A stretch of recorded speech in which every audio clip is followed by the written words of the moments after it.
गुरुभ्यो नमः। श्रीमहागणाधिपतये नमो नमः।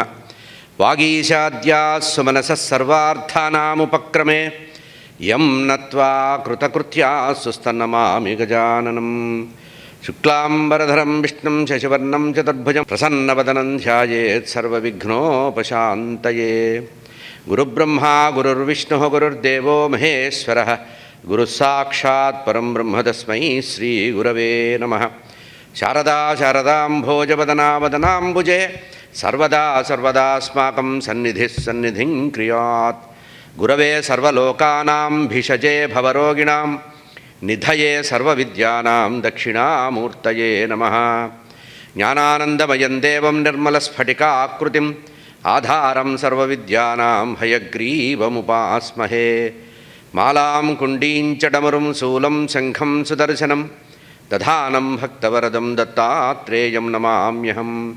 काषाय वस्त्रं करदण्डधारिणं कमण्डलं पद्मकरेण शङ्खं चक्रं गदाभूषितभूषणाढ्यं श्रीपादराजं शरणं प्रपद्ये। जितेन्द्रियगणाग्रणीरभिरतपरे ब्रह्मणि कलौ श्रुतिपधावने अत्रितनयो अवतीर्णत्वयं। करात्तस्सुकमण्डलुः कुमतखण्डने दण्डभृत् परप्रणतवत्सलो जयति वासुदेवो गुरुः। वासुदेव सरस्वत्यै भक्तानां कामधेनवे दत्तात्रेय अवताराय टेम्बे स्वामिन्नमोऽस्तु ते। नारायणं नमस्कृत्य नरं चैव नरोत्तमं देवीं सरस्वतीं व्यासं ततो जयमुदीरयेत्। श्रुतिस्मृतिपुराणानाम् आलयं करुणालयं नमामि भगवत्पादशङ्करं लोकशङ्करं।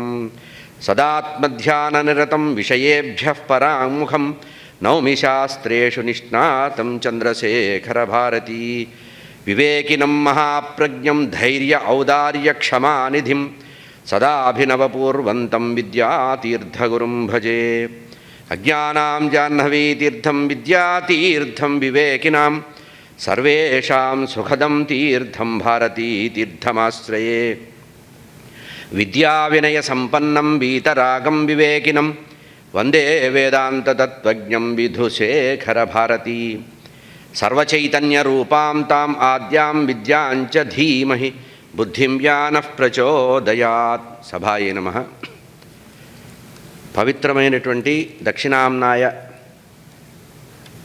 శారదాపీఠ జగద్గురువులైనటువంటి శ్రీ శ్రీ శ్రీ భారతీ తీర్థస్వామి వారి యొక్క వైభవం అనేటువంటిది మనం రోజు కూడా అనుకుంటున్నాం. మన కార్యక్రమంలో ఈరోజు సరిగ్గా సగానికి వచ్చాం. అంటే 10 రోజుల ప్రవచనంలో 5వ రోజుకు వచ్చాం. స్వామివారి యొక్క ఆశ్రమ జీవితం అంటే 2 భాగాలుగా ఆలోచిస్తాం. బ్రహ్మచర్యాశ్రమము, ఆ తర్వాత సన్యాసాశ్రమం. పీఠాధిపత్యం అనేటువంటిది 3వ విశేషంగా చెప్పబడుతుంది. అయితే ఇందులో ప్రధానంగా భావన చేయవలసింది ఏంటంటే, నిన్నటి రోజున గీతా జయంతి కనుక స్వామివారి యొక్క అనుగ్రహ భాషణాల్లో ఉండేటువంటి భగవద్గీత విషయాల్ని కొద్దిగా చెప్పుకున్నాం. మళ్ళీ ఒకసారి వెనక్కి వచ్చి స్వామివారి యొక్క జీవన వైభవం గురించి అనుకుందాం. స్వామివారికి సన్యాసాశ్రమం ఇవ్వడం, ఉత్తరాధికారిగా ప్రకటించడం, అభినవ విద్యాతీర్థ స్వామివారు ఆ రకంగా ఉత్తమమైనటువంటి శిష్యుడు దొరికాడు అనేటువంటి విషయంలో ఇక్కడ గురు శిష్యుల యొక్క సంబంధ బాంధవ్యాలు ఎట్లా ఉన్నాయంటే, గురువు ఉత్తమమైనటువంటి శిష్యుడు కావాలని అనుకోవడం, శిష్యుడికి ఉత్తమమైనటువంటి గురువు కావాలి, సాధకుడైనటువంటి వారు, బ్రహ్మవేత్త అయినటువంటి వారు గురువుగా కావాలని మాత్రమే కోరడం జరిగింది. అంటే తంగిరాల సీతారామాంజనేయులుగా ఉన్నటువంటి స్వామివారు బ్రహ్మచారి అవస్థలో తనకి మహావిద్య ఉపాసనకి విద్య నేర్పడానికి ఓ ఉత్తమమైనటువంటి గురువు కావాలని అన్వేషణతో జరిగింది. ఆ అన్వేషణ కాస్త ఎట్లా వెళ్ళింది, తురియాశ్రమానికి వెళ్ళటం జరిగింది. ఇదంతా కూడా భగవంతుడి యొక్క అనుగ్రహం వల్ల జరిగింది. ఇక స్వామివారి యొక్క చరిత్రలో మనం ఆలోచించినట్లయితే సర్వకాల సర్వావస్థల్లో కూడా గురువుగారి యొక్క అనుగ్రహాన్ని మాత్రమే భావన చేస్తూ గురుగీతలో ఏ విధంగా అయితే చెప్పారో ఆ విధంగా గురువు సర్వత్రా పూజనీయుడు, గురువు సర్వత్రా అనుసరణీయుడు, గురువే పరమగతి అనేటువంటి విషయాన్ని భారతీ తీర్థస్వామి వారు ఎప్పుడు కూడా అనుకుంటూ ఉండేవారు. వారు ఆశ్రమాన్ని స్వీకరించిన రోజు కూడా ప్రత్యేకంగా చెప్పబడింది ఏంటంటే, కేవలం అదృష్టవశం వల్లనే మహాసన్నిధానం వారి యొక్క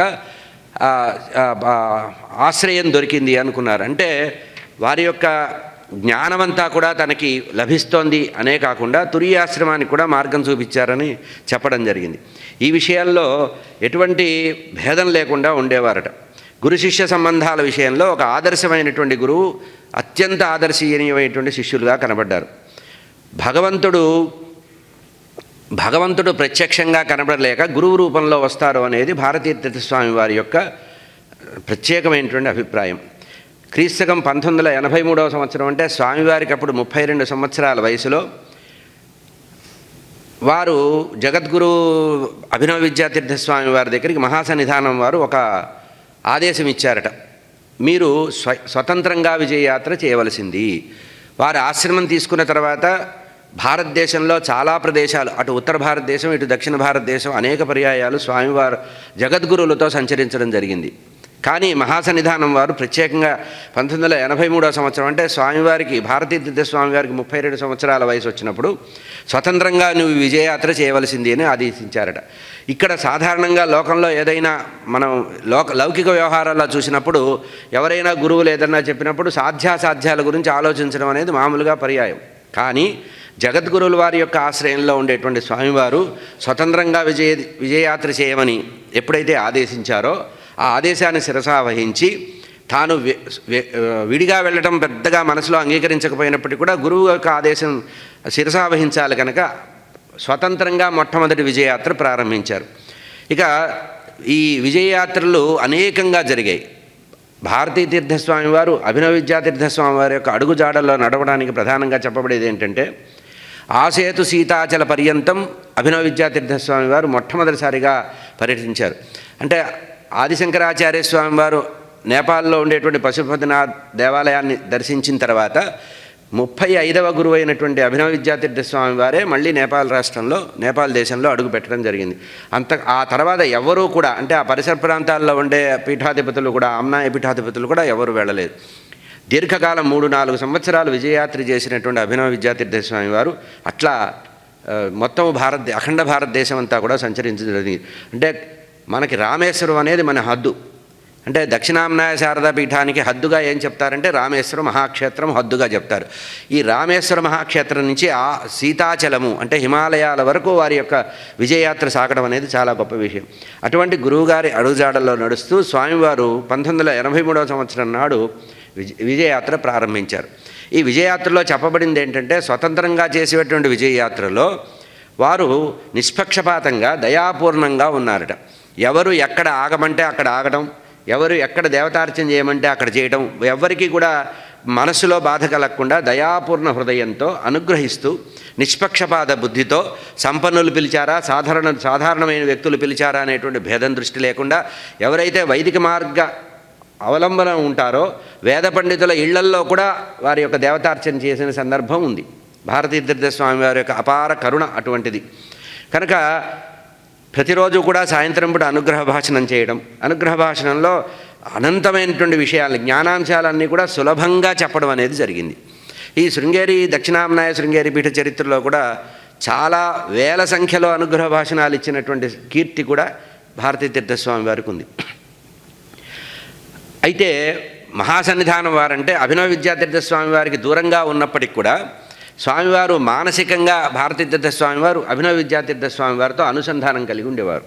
దీనికి ప్రత్యక్ష నిదర్శనం ఏం చెప్తారంటే, చరిత్రలో వారు దూరంగా ఉన్నప్పటికీ కూడా ప్రతిరోజు సాయంత్రం పూట కూర్చొని తీరిగ్గా గురువు గారికి లేఖలు రాసేవారట. ఎట్లా అత్యంత గౌరవంగా గంభీరమైనటువంటి అలంకారప్రాయమైనటువంటి భాష, మహాకవిగా లక్షణం ఉంది కనుక మంచి అలంకార సౌందర్యంతో, భాషా సౌందర్యంతో కూడినటువంటి భాష వాడుతూ స్వామివారికి తన యొక్క హృదయ సమర్పణ చేస్తూ మహాసన్నిధానం వారికి ఉత్తరాలు రాసేవారట.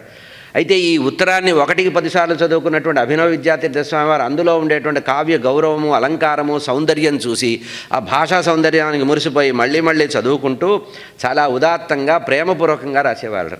అభినవ విద్యాతీర్థ స్వామి వారి యొక్క భాష సరళంగా, మృదువుగా, ప్రేమపూర్వకంగా, అంటే హృదయస్పర్శిగా ఉండేదట. భారతీతీర్థ స్వామి వారు గాంభీర్యంతో గురువుగారికి సమర్పిస్తున్నాననేటువంటి పూజా పుష్పాలలాగా ఆ లేఖలు రాసేవారట. ఇట్లా వారు దూరంగా విజయయాత్ర చేస్తున్నప్పటికీ కూడా ఉత్తర ప్రత్యుత్తరాలు జరిగేవి. అంటే వారి అవినాభావ సంబంధాన్ని మనం గమనించవచ్చు. ఇక ఎప్పుడైనా సందర్భం వచ్చినప్పుడు, ఆ విజయయాత్రలో సందర్భం వచ్చినప్పుడల్లా మా గురువు గారు బలాని సంవత్సరం బలాని ప్రదేశంలో ఇక్కడ అర్చన చేశారు, ఇక్కడ అనుగ్రహించారు, ఈ దేవాలయానికి పునఃప్రతిష్ఠ చేశారు, కుంభాభిషేకం, ఇటువంటివన్నీ గుర్తు చేస్తూ ఆ ఆధ్యాత్మికంగా ఎవరైతే భక్తులు ఉంటారో, పీఠ భక్తులు ఉంటారో వారికి మళ్ళీ ఉత్తేజం కలిగిస్తూ ఆ పీఠ సంప్రదాయాన్ని మళ్ళీ పునరుత్తేజం చేస్తూ ఆ జీవులందరిలో కూడా అనుగ్రహాన్ని ఇస్తూ వచ్చారట. వీరి యొక్క అనుబంధం చెప్పడానికి అనేక ఉదాహరణలు ఉన్నాయి అన్నారు. జగద్గురువులు ఒకసారి ఇక్కడ విజయయాత్ర స్వతంత్రంగా చేసి మళ్ళీ తిరిగి వచ్చారు. తిరిగి 1986వ సంవత్సరంలో ఉభయ జగద్గురువులు కలిసి దక్షిణ దేశ యాత్ర ప్రారంభించారు. అంటే శృంగేరిలో ప్రారంభించి తమిళనాడు ప్రాంతంలో నుంచి కేరళ వరకు వెళ్ళాలని నిర్ణయించుకొని విజయయాత్ర ప్రారంభించారు. అయితే ఇద్దరూ కలిసి మద్రాసు నగరంలో చాలా రోజులు విజయయాత్రలో ఉన్నారు. అది చరిత్రలో మర్చిపోలేని సంఘటన అన్నారు. ఇద్దరు జగద్గురువులను ఏకపీఠం మీద వారు వేదిక మీద చూసినటువంటి భక్తులు, తమిళ భక్తులందరూ కూడా విశేషంగా వారిని ఆరాధించారట. అంటే వారి జీవితంలో ఒక అదృష్ట సన్నివేశం ఏంటంటే, ఇద్దరు జగద్గురువుల్ని ఒకే వేదికలో చూస్తూ వారి అనుగ్రహ భాషణం, వీరి అనుగ్రహ భాషణం ఒకే రోజు వినడం అనేది వారి యొక్క చరితార్థంగా భావించేవాళ్ళట. అయితే ఇట్లా ఉంటూ ఉండగా ఒకసారి జగద్గురువులు అడిగారట, సన్నిధానం వారిని, మహాసన్నిధానం వారు అడిగారట, అయ్యా ఈ శరీరం మీద నాకు ఎందుకో నిర్వేదం కలుగుతోంది, ఈ శరీరం ఇంకా నిలబెట్టుకోవాలనే కోరిక లేదంటే, కాదు మీరు ఆ మాట అనకూడదని వాయిదా వేశారట స్వామివారు. ఇక ఈ 1986లో తమిళనాడులో సంచరించే సమయంలో అనేకమైనటువంటి సన్నివేశాలు జరిగినాయట. ఒకానొక సందర్భంలో తమిళనాడులో ఉభయ జగద్గురువులు పర్యటించే సమయంలో ఉపన్యాసం చెబుతూ స్వామివారు అనుగ్రహ భాషణం చేస్తూ మహాసన్నిధానం వారు అభినవ విద్యాతీర్థ స్వామివారు అనుకోకుండా ముందుగా చెప్పకుండా వేదిక మీద ఉండి ఇప్పుడు స్వాముల వారు మీ అనుగ్రహ భాషణం చేస్తారు అని చెప్పారట. ఆ చెబుతూ ఏం చెప్పారట, తమిళ భాషలో ప్రసంగిస్తారన్నారట. తమాషా ఏంటంటే వీరి మాతృభాష తెలుగు, గుంటూరు జిల్లాలో జన్మించి కృష్ణా జిల్లా దాకా వ్యాప్తమైనటువంటి కుటుంబం. అక్కడ అనుకోకుండా ఈ మాట చెప్పేటప్పుడు గురువుల యొక్క ఆదేశంగా భావన చేస్తూ తాను చిన్నప్పుడు చదువుకున్నది మాతృభాష తెలుగు, ఆ తర్వాత పాఠశాలలో చదివింది సంస్కృతము, గురువుల దగ్గర సంస్కృతం చదివారు, పాఠశాలలో ఆంగ్లము, ఇతర లౌకిక భాషలు చదివారు. తానెప్పుడు ఏ వ్యక్తితో తమిళంలో మాట్లాడడం కానీ తమిళ గ్రంథాలు చదవడం కానీ ఎక్కడా సాక్ష్యాలు లేవట. అంటే శారదాదేవి యొక్క పరిపూర్ణ అనుగ్రహం ఆ పీఠంలో ఎట్లా ఉంటుందని చెప్పడానికి దృష్టాంతం చెప్తున్నారు. అయితే వెంటనే గురువుగారి యొక్క ఆదేశాన్ని ఆశీర్వచనంగా తీసుకొని ఒక్కసారి వచ్చి స్వామివారికి, జగద్గురువులకి, మహాసన్నిధానం వారికి ఒక నమస్కారం చేసి వెంటనే వెళ్ళి ఆసనంలో కూర్చొని ప్రార్థన ప్రారంభించి గురువుని హృదయంలో తలుచుకుంటూ తమిళ భాషలో అనర్గళంగా మాట్లాడారట. అంతవరకు ఎప్పుడు కూడా ఎవరితో వారు తమిళంలో ప్రసంగించినటువంటి దాఖలా లేదు. ఇక్కడ తమాషా ఏంటంటే భక్తుల యొక్క హృదయాల్లో ఉండే కోరిక అది. అక్కడ ఉండేటువంటి పీఠ భక్తులు ఉన్నారు, తమిళనాడులో ఉండేటువంటి పీఠ భక్తులు చాలా గ్రామాల నుంచి వచ్చిన వాళ్ళకి తమిళం తప్పించి ఇంకో భాష రాదు. మామూలుగా సంస్కృతంలో మాట్లాడినా లేదా కన్నడలో మాట్లాడినా ఏ భాషలో మాట్లాడినా వాళ్ళకి అర్థమయ్యే అవకాశం లేదు. కనుక వారి యొక్క గంభీరమైనటువంటి హృదయంలో ఉండే కోరికని మహాసన్నిధానం వారు వ్యక్తం చేస్తే ఆ విషయాన్ని అనుకోకుండా హఠాత్తుగా చెబితే, అంటే గురు సమీపంలో ఎంతటి వాడైనా పంగుం లంఘయతే గిరిం అన్నారు. అంటే కుంటివాడు కూడా నడవగలడు అనేటువంటి స్థాయి గురువు యొక్క ఉపదేశం వల్ల ఉంటుంది. యత్కృపా తమహం వందే పరమానంద సద్గురుం అనేటువంటి మాట కూడా ఉంది. అంటే గురువుగారి యొక్క అనుగ్రహం ఉంటే ఎంతటి వాడైనా, ఎటువంటి సామాన్యుడైనా కూడా అఖండమైనటువంటి జ్ఞానాన్ని పొందగలడు. అటువంటిది జగద్గురువుల దగ్గర ఉండే సందర్భంలో ఇటువంటి అవకాశం ఏమాత్రం అనుమానం లేదు. మహాసన్నిధానం వారు చూస్తూ ఉండగా వారి సమక్షంలో అతి గంభీరమైనటువంటి కవితాత్మకమైనటువంటి తమిళ భాష మాట్లాడారట. ఏదో లౌకికంగా మామూలుగా వ్యవహార భాష వేరు, గ్రాంధికం వేరు. పండితులు కూడా బుర్రగొక్కొని ఈ పదం ఎక్కడి నుంచి తెచ్చారని తమిళ కవుల యొక్క కొన్ని విషయాల్ని కూడా ఉటంకిస్తూ కోట్ చేస్తూ చెప్పినటువంటి ఉపన్యాసం చాలా గొప్పగా ఉందట. ఇది చాలా గొప్ప విషయం. ఇక ఇదే సందర్భంలో తమిళనాడులో ఉండేటువంటి మహామహా పండితులు ఉన్నారు. డాక్టర్ మండన మిశ్రా అనే ఒక పండితులు ఉన్నారట. ఆయన ఈ ఇద్దరు జగద్గురువుల్ని చూసి వారు ఒక వ్యాసం రాశారు. ఒకసారి తత్వాలోక అని ఒక మ్యాగజైన్ ఉంది, దాంట్లో రాశారు. ఆ రోజుల్లో ఏం రాశారంటే, సాధారణంగా జగద్గురువులు ఆదిశంకరాచార్య స్వామివారు భారతదేశం అఖండ భారతం అంతా అనేకసార్లు పర్యటించి కొన్ని వందల మంది శిష్యులు వెంట ఉండగా ప్రధానంగా 4 శిష్యులను వెంట పెట్టుకొని సంచరించేవారని విన్నాము. అయితే వారు శిష్యుల పట్ల గురువుగారు ఎంత ప్రేమగా ఉండేవారు, శిష్యులకి గురువు పట్ల ఎంత అభినవేశం ఉండేది, ఎంత భక్తి ప్రపత్తులు ఉండేవి, ఇది గ్రంథాల్లో చదవడమే, మాధవీయ శంకర విజయంలో చదవడం కానీ ప్రత్యక్షంగా చూడలేదు.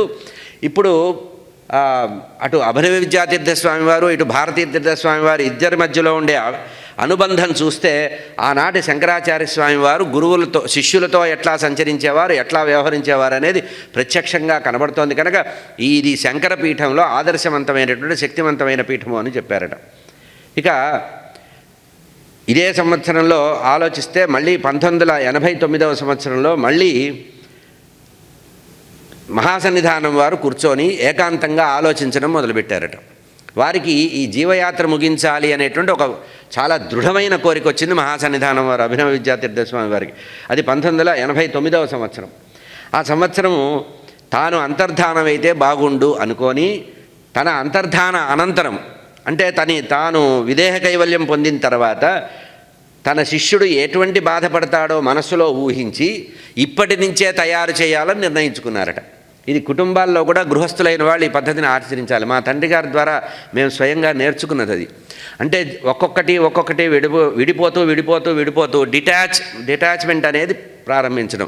ఇది అభినవ విద్యాతీర్థ స్వామి వారి ద్వారా మా కుటుంబాల్లో మా తండ్రి గారికి సంక్రమించిన ఆ రకమైన వైరాగ్యం.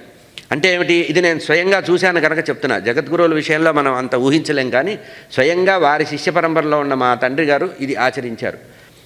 ఎట్లా ఉండేదంటే మేము ట్యాబ్లెట్ తెచ్చి ఇస్తే కూడా బీపీకి షుగర్కి మాత్రమే వేసుకునేవారు, ఇంకా ఏ ట్యాబ్లెట్ వేసుకునేవారు కాదు. అది కూడా మెల్లిగా ఇస్తే చేతిలో పట్టుకొని అక్కడ గ్లాసు పెడితే నీళ్లు తాగి ట్యాబ్లెట్ మాత్రం కుర్చీలో పెట్టేసేవారు ఒక పక్కన. అంటే ఏమిటి, ఔషధ సేవ కూడా మానాలి అనేటువంటి ఒక తీవ్రమైనటువంటి వైరాగ్యం రావడం సాధారణ విషయం కాదు. అది జగద్గురువుల యొక్క సేవ వల్ల అటువంటి లక్షణాలు వస్తాయి. ఇక్కడ జగద్గురువులు అనుకున్నారట, నేను కనుక అంతర్ధానం అయితే నా శిష్యుడు తట్టుకునే పరిస్థితి ఉండదు. ప్రధానంగా శిష్యులంటే సన్నిధానం వారికి అనంతమైన ప్రేమ, వారి పట్ల గౌరవం కనుక వీరిని మెల్లిమెల్లిగా సిద్ధం చేయాలని సందర్భం వచ్చినప్పుడల్లా 1989వ సంవత్సరం జనవరి నుంచే మొదలుపెట్టారట. మెల్లిమెల్లిగా ఒక్కొక్కటి అనుకున్నారు. ఒకరోజు అంతకుముందు పూర్వాచార్యులు ఉండే అధిష్టాన మందిరాలు ఉంటాయి కదా, ఆ ప్రాంతంలో వచ్చి ఆ అధిష్టాన మందిరాల్లో అర్చన చేసి బయటకు వచ్చి ప్రదక్షిణా రూపంలో వస్తున్నప్పుడు శిష్యులైనటువంటి భారతీ తీర్థస్వామి వారిని వెంట తీసుకొని, ఓ స్వాములు, ఈ దేహం మీద నాకెందుకో చాలా ఒక రకమైనటువంటి నిర్లక్ష్యం ఏర్పడింది, ఈ శరీరాన్ని ఇంకా చాలా బరువుగా అనిపిస్తోంది నాకు, దీన్ని నేను వదలాలనుకుంటున్నాను అని చెప్పారట. ఎందుకు చెప్తున్నాను ఈ మాట అంటే, ఒకవేళ నేను విదేహ కైవల్యం పొందినప్పుడు నీకు చెప్పడానికి మర్చిపోతానేమో, ఇప్పుడు చెప్తున్నాను. ఇక్కడ మా గురువుగారు అయినటువంటి చంద్రశేఖర భారతీ స్వామి వారి అధిష్టానం ఉంది, దీనికి సమీపంలోనే నాకు కూడా అధిష్టానం ఏర్పాటు చేయాలి. ఇది ఎందుకు కోరుతున్నానంటే నా కోసం కాదు, నీ కోసం కాదు. పండితులందరూ కూడా శృంగేరి సంస్థానానికి వచ్చి వాక్యార్థ సభల్లో ఇతర విషయాల్లో కార్యక్రమాల్లో పండగల్లో గొప్ప కార్యక్రమాలు విద్వత్సభలు జరిగేటప్పుడు ఇక్కడి నుంచి ఎదురుగా అందరికీ విశాలంగా ఉంటుంది అనే ఉద్దేశంలో ఇక్కడే ఏర్పాటు చేస్తే మంచిదేనా అన్నారట. అప్పుడు భారతీ తీర్థస్వామి వారు చాలా వేదనకు గురయ్యారట. ఈ మధ్య అనుకోకుండా మీరు ప్రతిసారి కూడా ఏ అవకాశం దొరికినా కూడా ఈ శరీరం గురించి మాట్లాడుతున్నారు, ఇది చాలా బాధాకరమైన విషయం, ఇప్పుడు అది అప్రస్తుతం, మాట్లాడకండి అన్నారట. అంతవరకు ఎప్పుడూ కూడా గురువుగారి దగ్గర అట్లా మాట్లాడినటువంటి సందర్భం లేదట భారతీ తీర్థస్వామి వారు. ఎందుకంటే స్వామివారి నోటి నుంచి ఆ మాట విరక్తితో పరమ వైరాగ్యంతో వచ్చిన మాటని వారు భరించలేక ఈ రకంగా చెప్పారట. అప్పుడు గురువుగారు మహాసన్నిధానం వారు శిష్యులతో చెప్పారట, నాయన, ఈ శరీరం కనపడకుండా పోవడం అనేది ఒకటి ఉంటుంది. ఏదైతే సృష్టించబడిందో అది నశ్యం, ఏది దృశ్యం తన్నశ్యం.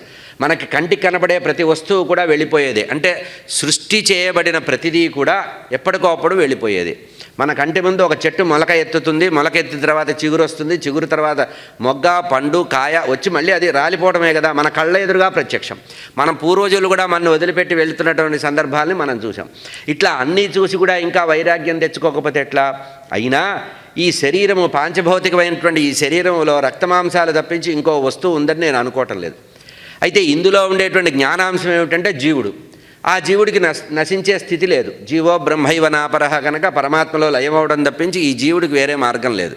కనుక ఈ శరీరాన్ని ఆశ్రయించినటువంటి ఆ జీవుడు శరీరం నుంచి వేరుపడాలని కోరుకుంటున్నారని రక్తమాంసగతమైనటువంటి శరీరం ఏదైతే ఉందో అది చాలా బరువుగా ఉంది నాయన, నేను జ్ఞాన శరీరాన్ని ధరించాలనుకుంటున్నాను, నీకు బాధగా అనిపించినా ఇది సత్యము అన్నారట. ఇది చెబుతుంటే అప్పుడు భారతీతీర్థ స్వామి వారికి భాగవతంలో ఉండే కపిల దేవహూతి సంవాదం గుర్తొచ్చిందట. కపిలాచార్యుల వారు తల్లికి ఇదే చెప్పారు. అంటే గర్భస్థ శిశువు ఎట్లా ఏ రోజు నుంచి ఏ మాసం వరకు ఎట్లా వృద్ధి అవుతాడు, శరీరంలో ఏ భాగం ఎప్పుడు ఎట్లా వస్తుంది, ఇవన్నీ కూడా వారు స్మరించారట.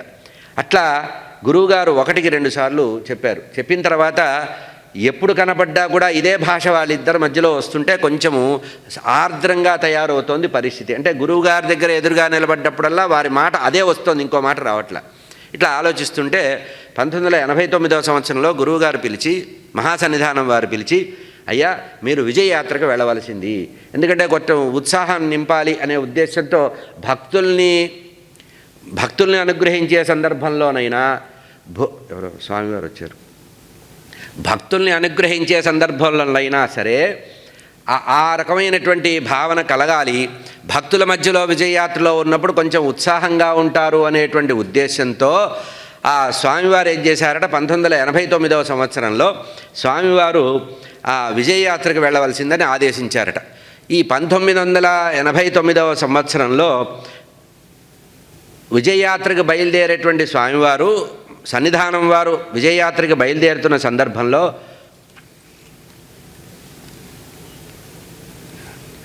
ముందు వేయండి కొంచెం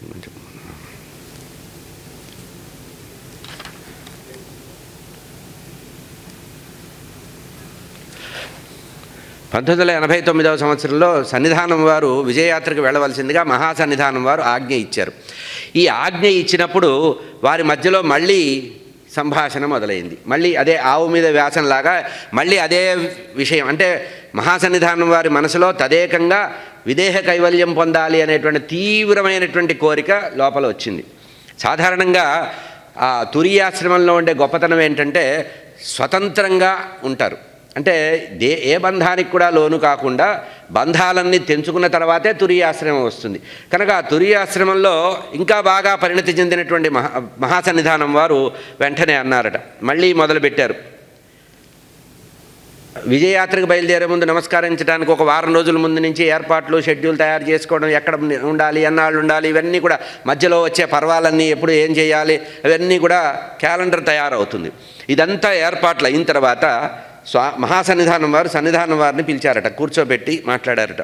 స్వాములు, తదేకంగా నా గురించి నువ్వు ఆలోచిస్తున్న విషయం నాకు అర్థమైంది, నువ్వు ఎందుకో గంభీరంగా తయారయ్యో ఈ మధ్య, ఒక్క విషయం అడుగుతాను చెప్పు, నేను ఇంకా ఈ భౌతికమైన శరీరాన్ని భరించాలి మొయ్యాలి అని మీరు ఎన్నాళ్ళు అనుకుంటున్నారు, మీ కోరిక ఏమిటో చెప్పండి అన్నారట. మహాసన్నిధానం వారు సన్నిధానం వారిని అడిగారు, అయ్యా స్వాములు, ఇంకా ఎన్ని సంవత్సరాలు నేను ఈ బరువు మొయ్యాలి అన్నారట.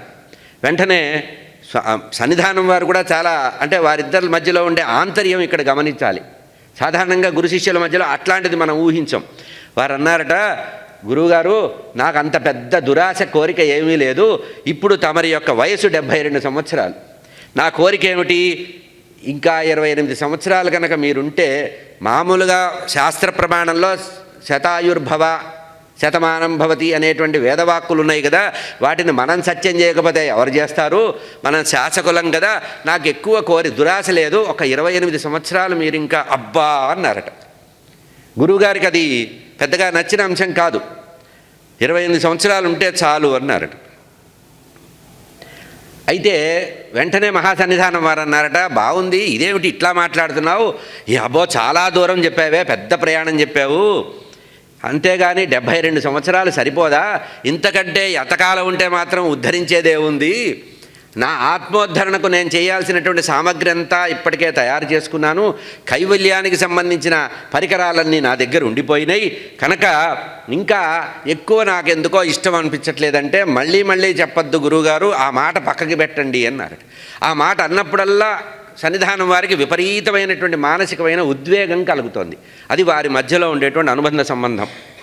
సరే అనుకోకుండా 1989వ సంవత్సరం ఫిబ్రవరి మాసంలో స్వామివారు జైత్రయాత్ర ప్రారంభించారు. ఇది చాలా ప్రసిద్ధమైన జైత్రయాత్రగా చెప్పబడుతుంది. అటు మహారాష్ట్ర, తమిళనాడు, ఆంధ్ర తెలుగు రాష్ట్రం ఇవన్నీ కూడా తిరిగినటువంటి ప్రదేశం.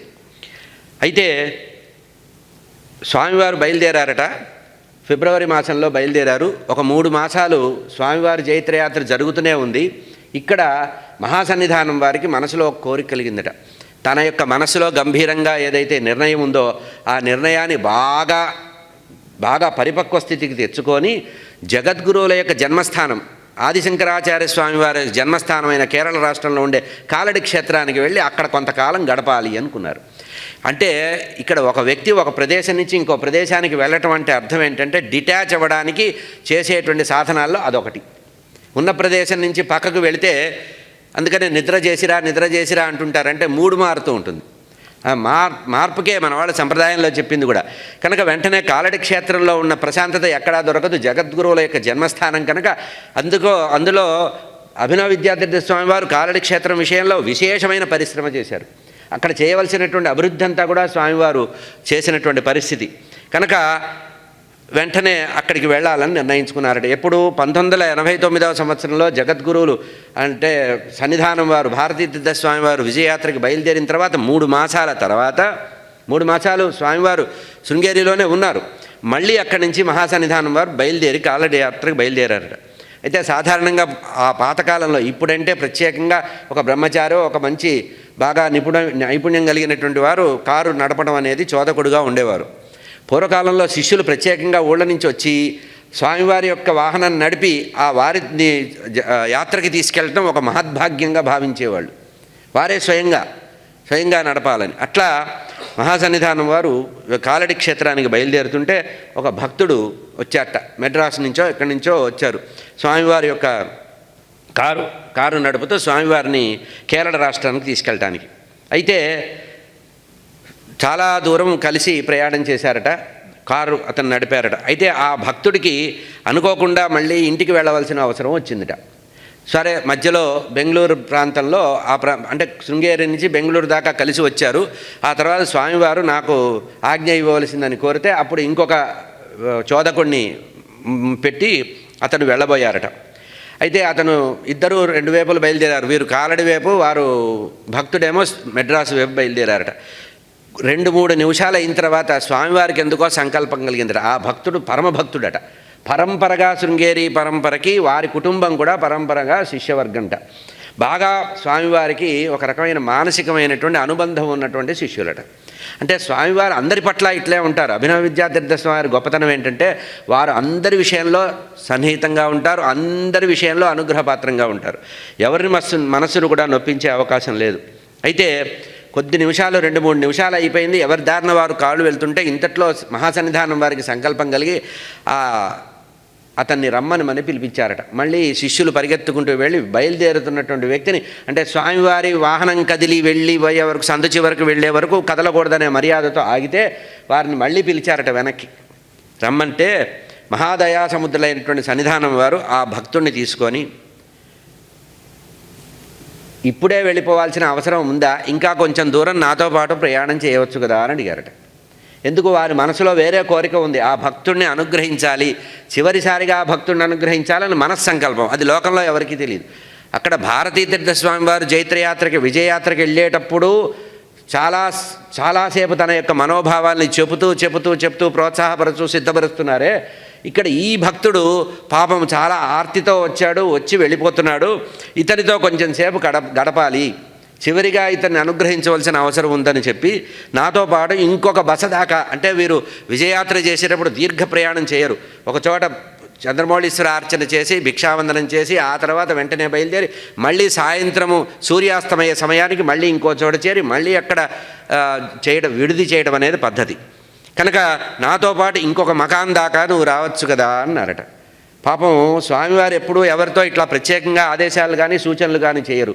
ఆ భక్తుడు అనుకున్నట్ట స్వామివారి యొక్క ఆజ్ఞ కదా ఇది అని చెప్పి బయలుదేరారట. సరే, కొంత దూరం వెళ్ళేవారు. ఆ వెళుతున్నప్పుడే స్వామివారు ఒక మాట అన్నారట. పాపం నువ్వేదో పనిలో ఉన్నట్టున్నావు, నీ పనిని భంగం చేసున్నట్టున్నాను. నాకు ఎందుకు అనిపించిందంటే మళ్ళీ మనం కలవకపోవచ్చేమో, నా అనుగ్రహము నీకు బాగా గంభీరంగా ఇవ్వాలనేటువంటి సంకల్పం నా మనసులో ఉంది కనుక నీకు విశేషమైన అనుగ్రహం ఇస్తున్నానన్నారట. నిజంగా భక్తుడికి పాపం స్వామివారు సాధారణంగా అంటే పీఠానికి రావడం చాలా తగ్గించావు, అప్పుడప్పుడు వస్తున్నావు అని అందుకని మందలిస్తున్నారేమో అనుకున్నట్ట. సాధారణంగా జీవికి ఉండేటువంటి లక్షణం వేరే ఉంటుంది, భగవంతుడికి ఉండే లక్షణం వేరే ఉంటుంది, భగవంతుడి తీరైన లక్షణం ఉంటుంది. జీవుడికి ఒక రకమైన మర్మాత్మకమైనటువంటి మార్మికమైనటువంటి లక్షణం ఉంటుంది. అంటే భగవంతుడు కొన్ని సూచనలు చేసినా మనకు అవి అర్థం కావు. అవి ఎప్పుడు అర్థమవుతాయి? తర్వాత బుర్రగొక్కుంటే ఓహో అందుకు చేశారేమో అని మనం సమన్వయం కోసం చేసుకుంటాం. ఇక్కడ శిష్యుడు అనుకున్నట్ట స్వామివారు పీఠానికి రావడం తగ్గించావు నువ్వు కొంచెం అనే ఉద్దేశం అట్లా సమన్వయం చేసుకొని స్వామివారితో గడిపెట్ట. పాపం ఆ భావం తెలియలేదుట. సరే అయితే స్వామివారు మాత్రం మామూలుగా ఉండే రోజుల కంటే అనేక వందల పర్యాయాలు అతను భక్తుడు పీఠానికి వచ్చినప్పటికి కూడా ఎప్పుడు కూడా అంత ఉత్సాహంగా, అంత చొరవగా, అంత ప్రేమగా ఈ భక్తుడితో మాట్లాడలేదట. ఆ రోజు వారు ప్రసరింపజేసినటువంటి అమృతప్రాయమైనటువంటి ఆ ప్రేమ ఉప్పొంగిపోయాట. హృదయం ఇచ్చి అతన్ని ఆశీర్వదించి మర్నాడు ఇంకొక బసకు వెళ్ళే వరకు వచ్చిన తర్వాత మళ్ళీ పిలిచి నేను మనఃపూర్వకంగా నీకు మంత్రాక్షతలు ఇస్తున్నాను, నీకు ఇతోధికమైనటువంటి వృద్ధి జరుగుతుంది అని చెప్పారట. అప్పుడు మళ్ళీ కార్లు రెండు వైపులు వెళ్ళిపోయినాయి. ఒక కారు స్వామివారి కారు కాలడి వైపు, ఆ భక్తుడి కారు మద్రాసు వైపు వెళ్ళిపోయిందట. సరే అనుకున్నట్ట.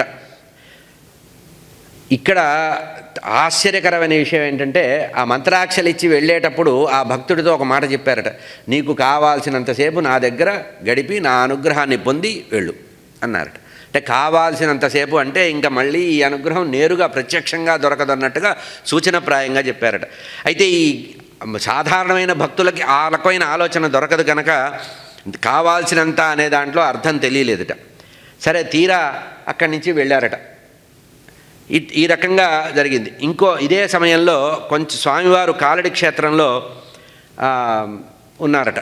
కాలక్షేత్రంలో గడుపుతున్నారు. అక్కడ ఒక తమిళ భక్తురాలు వచ్చిందట, మహాభక్తురాలు. ఆమె పీఠానికి చాలా వారసత్వమైనటువంటి పరంపరగా వచ్చే భక్తురాలు. ఆమె వచ్చి స్వామివారి దగ్గరికి చెప్పిందట, స్వామి నేను చాలాసార్లు శృంగగిరి క్షేత్రానికి వచ్చి మీ యొక్క దర్శనం చేస్తూ హడావిడిగా వెళ్ళిపోతూ ఉండేదాన్ని. ఇప్పుడు నాకు చాలా తీరిగ్గా మీ యొక్క సేవ చేయాలనే కోరిక ఉంది. మీరు అనుమతించినట్లయితే కొద్ది రోజులు ఇక్కడే మీ సేవ చేస్తానన్నారట. చాలా మంచి నిర్ణయానికి వచ్చావు. నీకు మొహం వచ్చే వరకు నా సేవ చేసుకో, నీకు ఇంకా చాలు అనే వరకు నా సేవ చేసుకో అని సూచించారట. ఇక్కడ కూడా పరోక్షంగా సూచన. పెద్దవాళ్ళ యొక్క సూచనలు ఆ రకంగా గంభీరంగా ఉంటాయి. ఈ అవకాశాన్ని వినియోగించుకో, ఎన్ని రోజులు నువ్వు ఉండాలంటే అన్ని రోజులు ఉండి నా యొక్క చేసుకో అన్నారట. ఇట్లా అంటే వారి యొక్క అనుగ్రహం తీవ్రమైనటువంటి స్థాయికి వెళ్ళిపోయి భక్తుల్ని అనుగ్రహించడం అనేది అంటే భౌతికంగా ఉన్నప్పుడే అనుగ్రహించవలసిందంతా కూడా ఎవరికీ అసంతృప్తి కలగకుండా అనుగ్రహిస్తూ వచ్చారట. ఇదివరకు స్వామివారు అనుగ్రహించే స్థాయి కంటే రెట్టింపు అనుగ్రహాన్ని భక్తులకి అనుగ్రహిస్తూ వచ్చారట అభినవ విద్యాతీర్థ స్వామివారు. ఒక భక్తుడికి సెప్టెంబర్ నెల 21వ తేదీ 1989లో తెల్లవారుజామున బ్రాహ్మీ ముహూర్తం దాటిన తర్వాత 5-5:30 మధ్యలో ఒక స్వప్నం వచ్చిందట. ఒక భక్తుడికి మెడ్రాసులో ఒక స్వప్నం వచ్చి స్వామివారు స్వప్నంలో అభినవ విద్యాతీర్థ స్వామివారు స్వప్నంలో కలపడి ప్రసాదం కుంకుమ అక్షతలు ఇచ్చినట్టుగా స్వప్నం వచ్చిందట. సాధారణంగా మంచి స్వప్నం వస్తే వెంటనే లేచి భగవత్ సాన్నిధ్యంలో కూర్చొని ఏదన్నా భగవంతుడి గురించి తలుచుకొని అట్లా మెళుకుతూ ఉండడం అనేది సంప్రదాయం. దుస్వప్నం వస్తే కాళ్ళు కడుక్కొని పడుకోమన్నారు.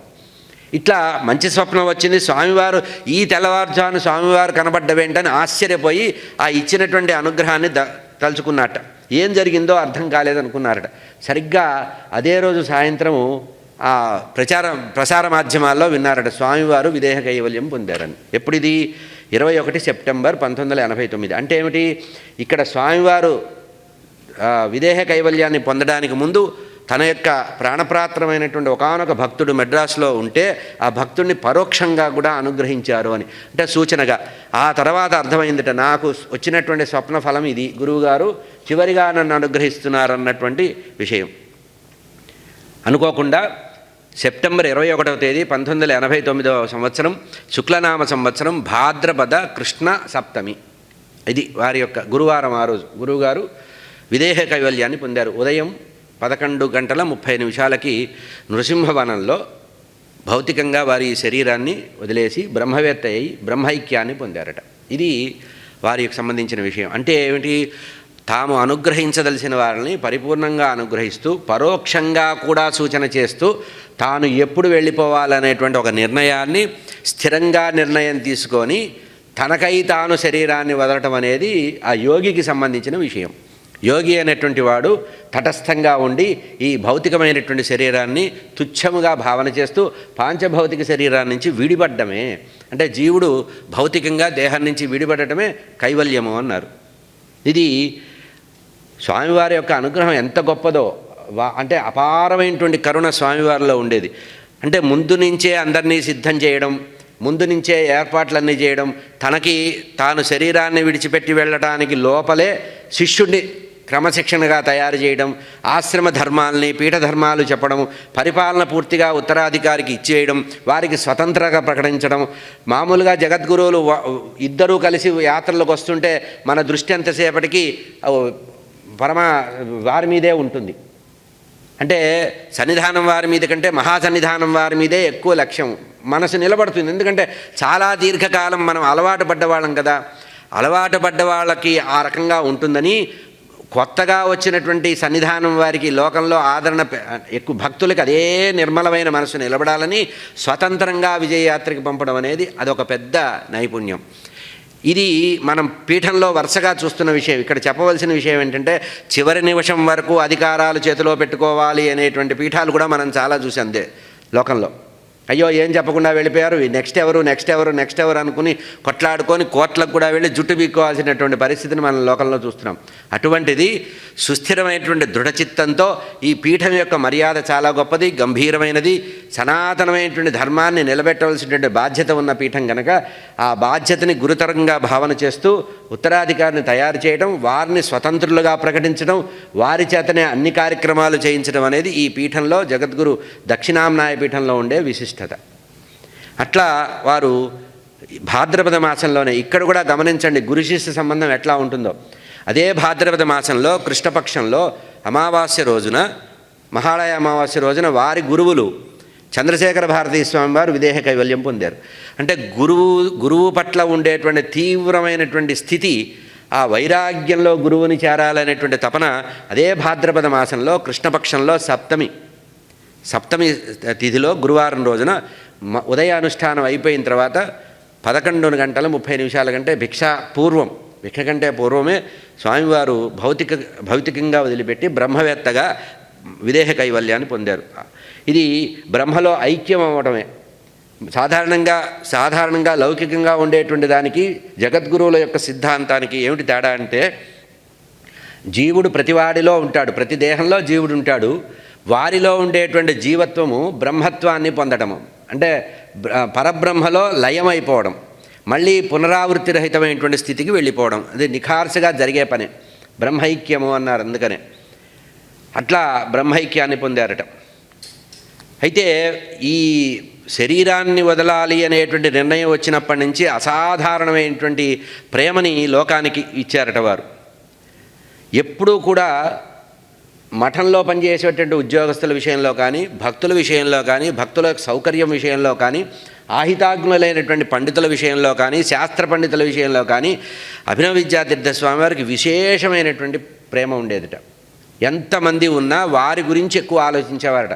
ఉదాహరణకి ఎవరైనా క్షేత్రానికి వస్తే, సదాచారపరులైన క్షేత్రానికి వస్తే ప్రత్యేకంగా ఆ పీఠంలో ఉండేటువంటి ఉద్యోగుల్ని పిలిచి వీరి సదాచారం ఇటువంటిది, వీరికి పద్ధతి ఉంది, వీరి యొక్క ఆహార లక్షణాలు ఇవి, వీరి యొక్క జపము అనుష్ఠాన పద్ధతులు ఇవి, వీరికి చక్కటి ఏర్పాటు చేయండి అని ప్రతి విషయాన్ని పరోక్షంగా పర్యవేక్షిస్తూ శిష్యుల్ని అభిమానించేటువంటి సనాతన ధర్మాన్ని పోషించేది వీళ్లే కనుక వీళ్ళ పోషణ విషయాన్ని చూడాలని చెప్పారు. ఈ విధంగా వారు దీర్ఘకాలం పీఠానికి సేవ చేసి అక్కడి నుంచి వారు విదేహ కైవల్యం పొందడం జరిగింది. ఇక అభినవ విద్యాతీర్థ స్వామి వారి యొక్క గొప్పతనానికి చెప్పవలసింది ఏంటంటే, వారు స్థాపించినటువంటి శంకర మఠాలలో, వారు స్థాపించిన విగ్రహాలలో అత్యంత వైభవం ఉంది. నల్లగుంట శంకర మఠంలో ఉండేటువంటి శారదామూర్తిని వారు స్థాపించినదే. శంకరాచార్య స్వామి వారిని శారదామాతను స్థాపించింది వారే. 1960-61 సంవత్సరం ప్రాంతంలో హైదరాబాద్ విజయయాత్రకు వచ్చినప్పుడు స్వామివారు అక్కడ అమ్మవారిని స్థాపన చేశారు. ఇప్పుడు ఆ అమ్మవారి వైభవం ఎంతగా ఉంటుందంటే అమృతపూర్ణమైనటువంటి హస్తాలతో చేశారు కరకమలాలు.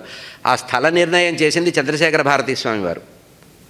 మహారాష్ట్ర వారు లింబార్కర్ అనేటువంటి ఆయన దాన్ని స్థల నిర్ణయం చేసి స్థలం దానం చేస్తే అక్కడ శంకరమఠం కడితే బాగుంటుందని చంద్రశేఖర భారతీ స్వామి వారు సూచనప్రాయంగా అనుకున్నారట. దాన్ని గురువుగారి యొక్క ఆదేశాన్ని నిర్ణయించి దాన్ని సార్థకం చేయాలి, సాకారం చేయాలని 1960వ సంవత్సరంలో స్వామివారు అక్కడ శంకరమఠాన్ని స్థాపించారు. ఇప్పుడు ఎంత వైభవంగా నల్లకుంట శంకరమఠం జరుగుతోందంటే దీనికి కారణం అమృతప్రాయమైనటువంటి వారి యొక్క సంకల్ప బలంతో అక్కడ శ్రీచక్ర యంత్రాన్ని వేసి దాని మీద అమ్మవారిని స్థాపన చేశారు.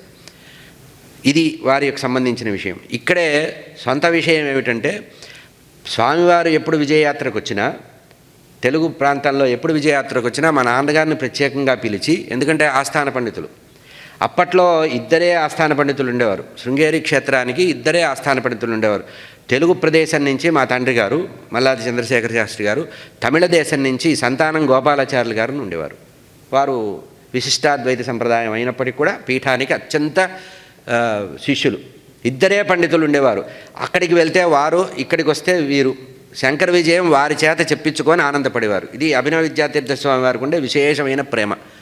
ఎప్పుడొచ్చినా ఒకసారి మా తండ్రి గారు అడిగారు, ఇంకొక గ్రంథం ఏదన్నా అడగండి స్వామి అంటే, లేదు లేదు మీరు శంకర విజయమే చెప్పాలి అంటే మాధవి శంకర విజయం తండ్రి గారు చెప్తున్నప్పుడు వారి ఆనందాన్ని బాగా అనుభవించేవారు.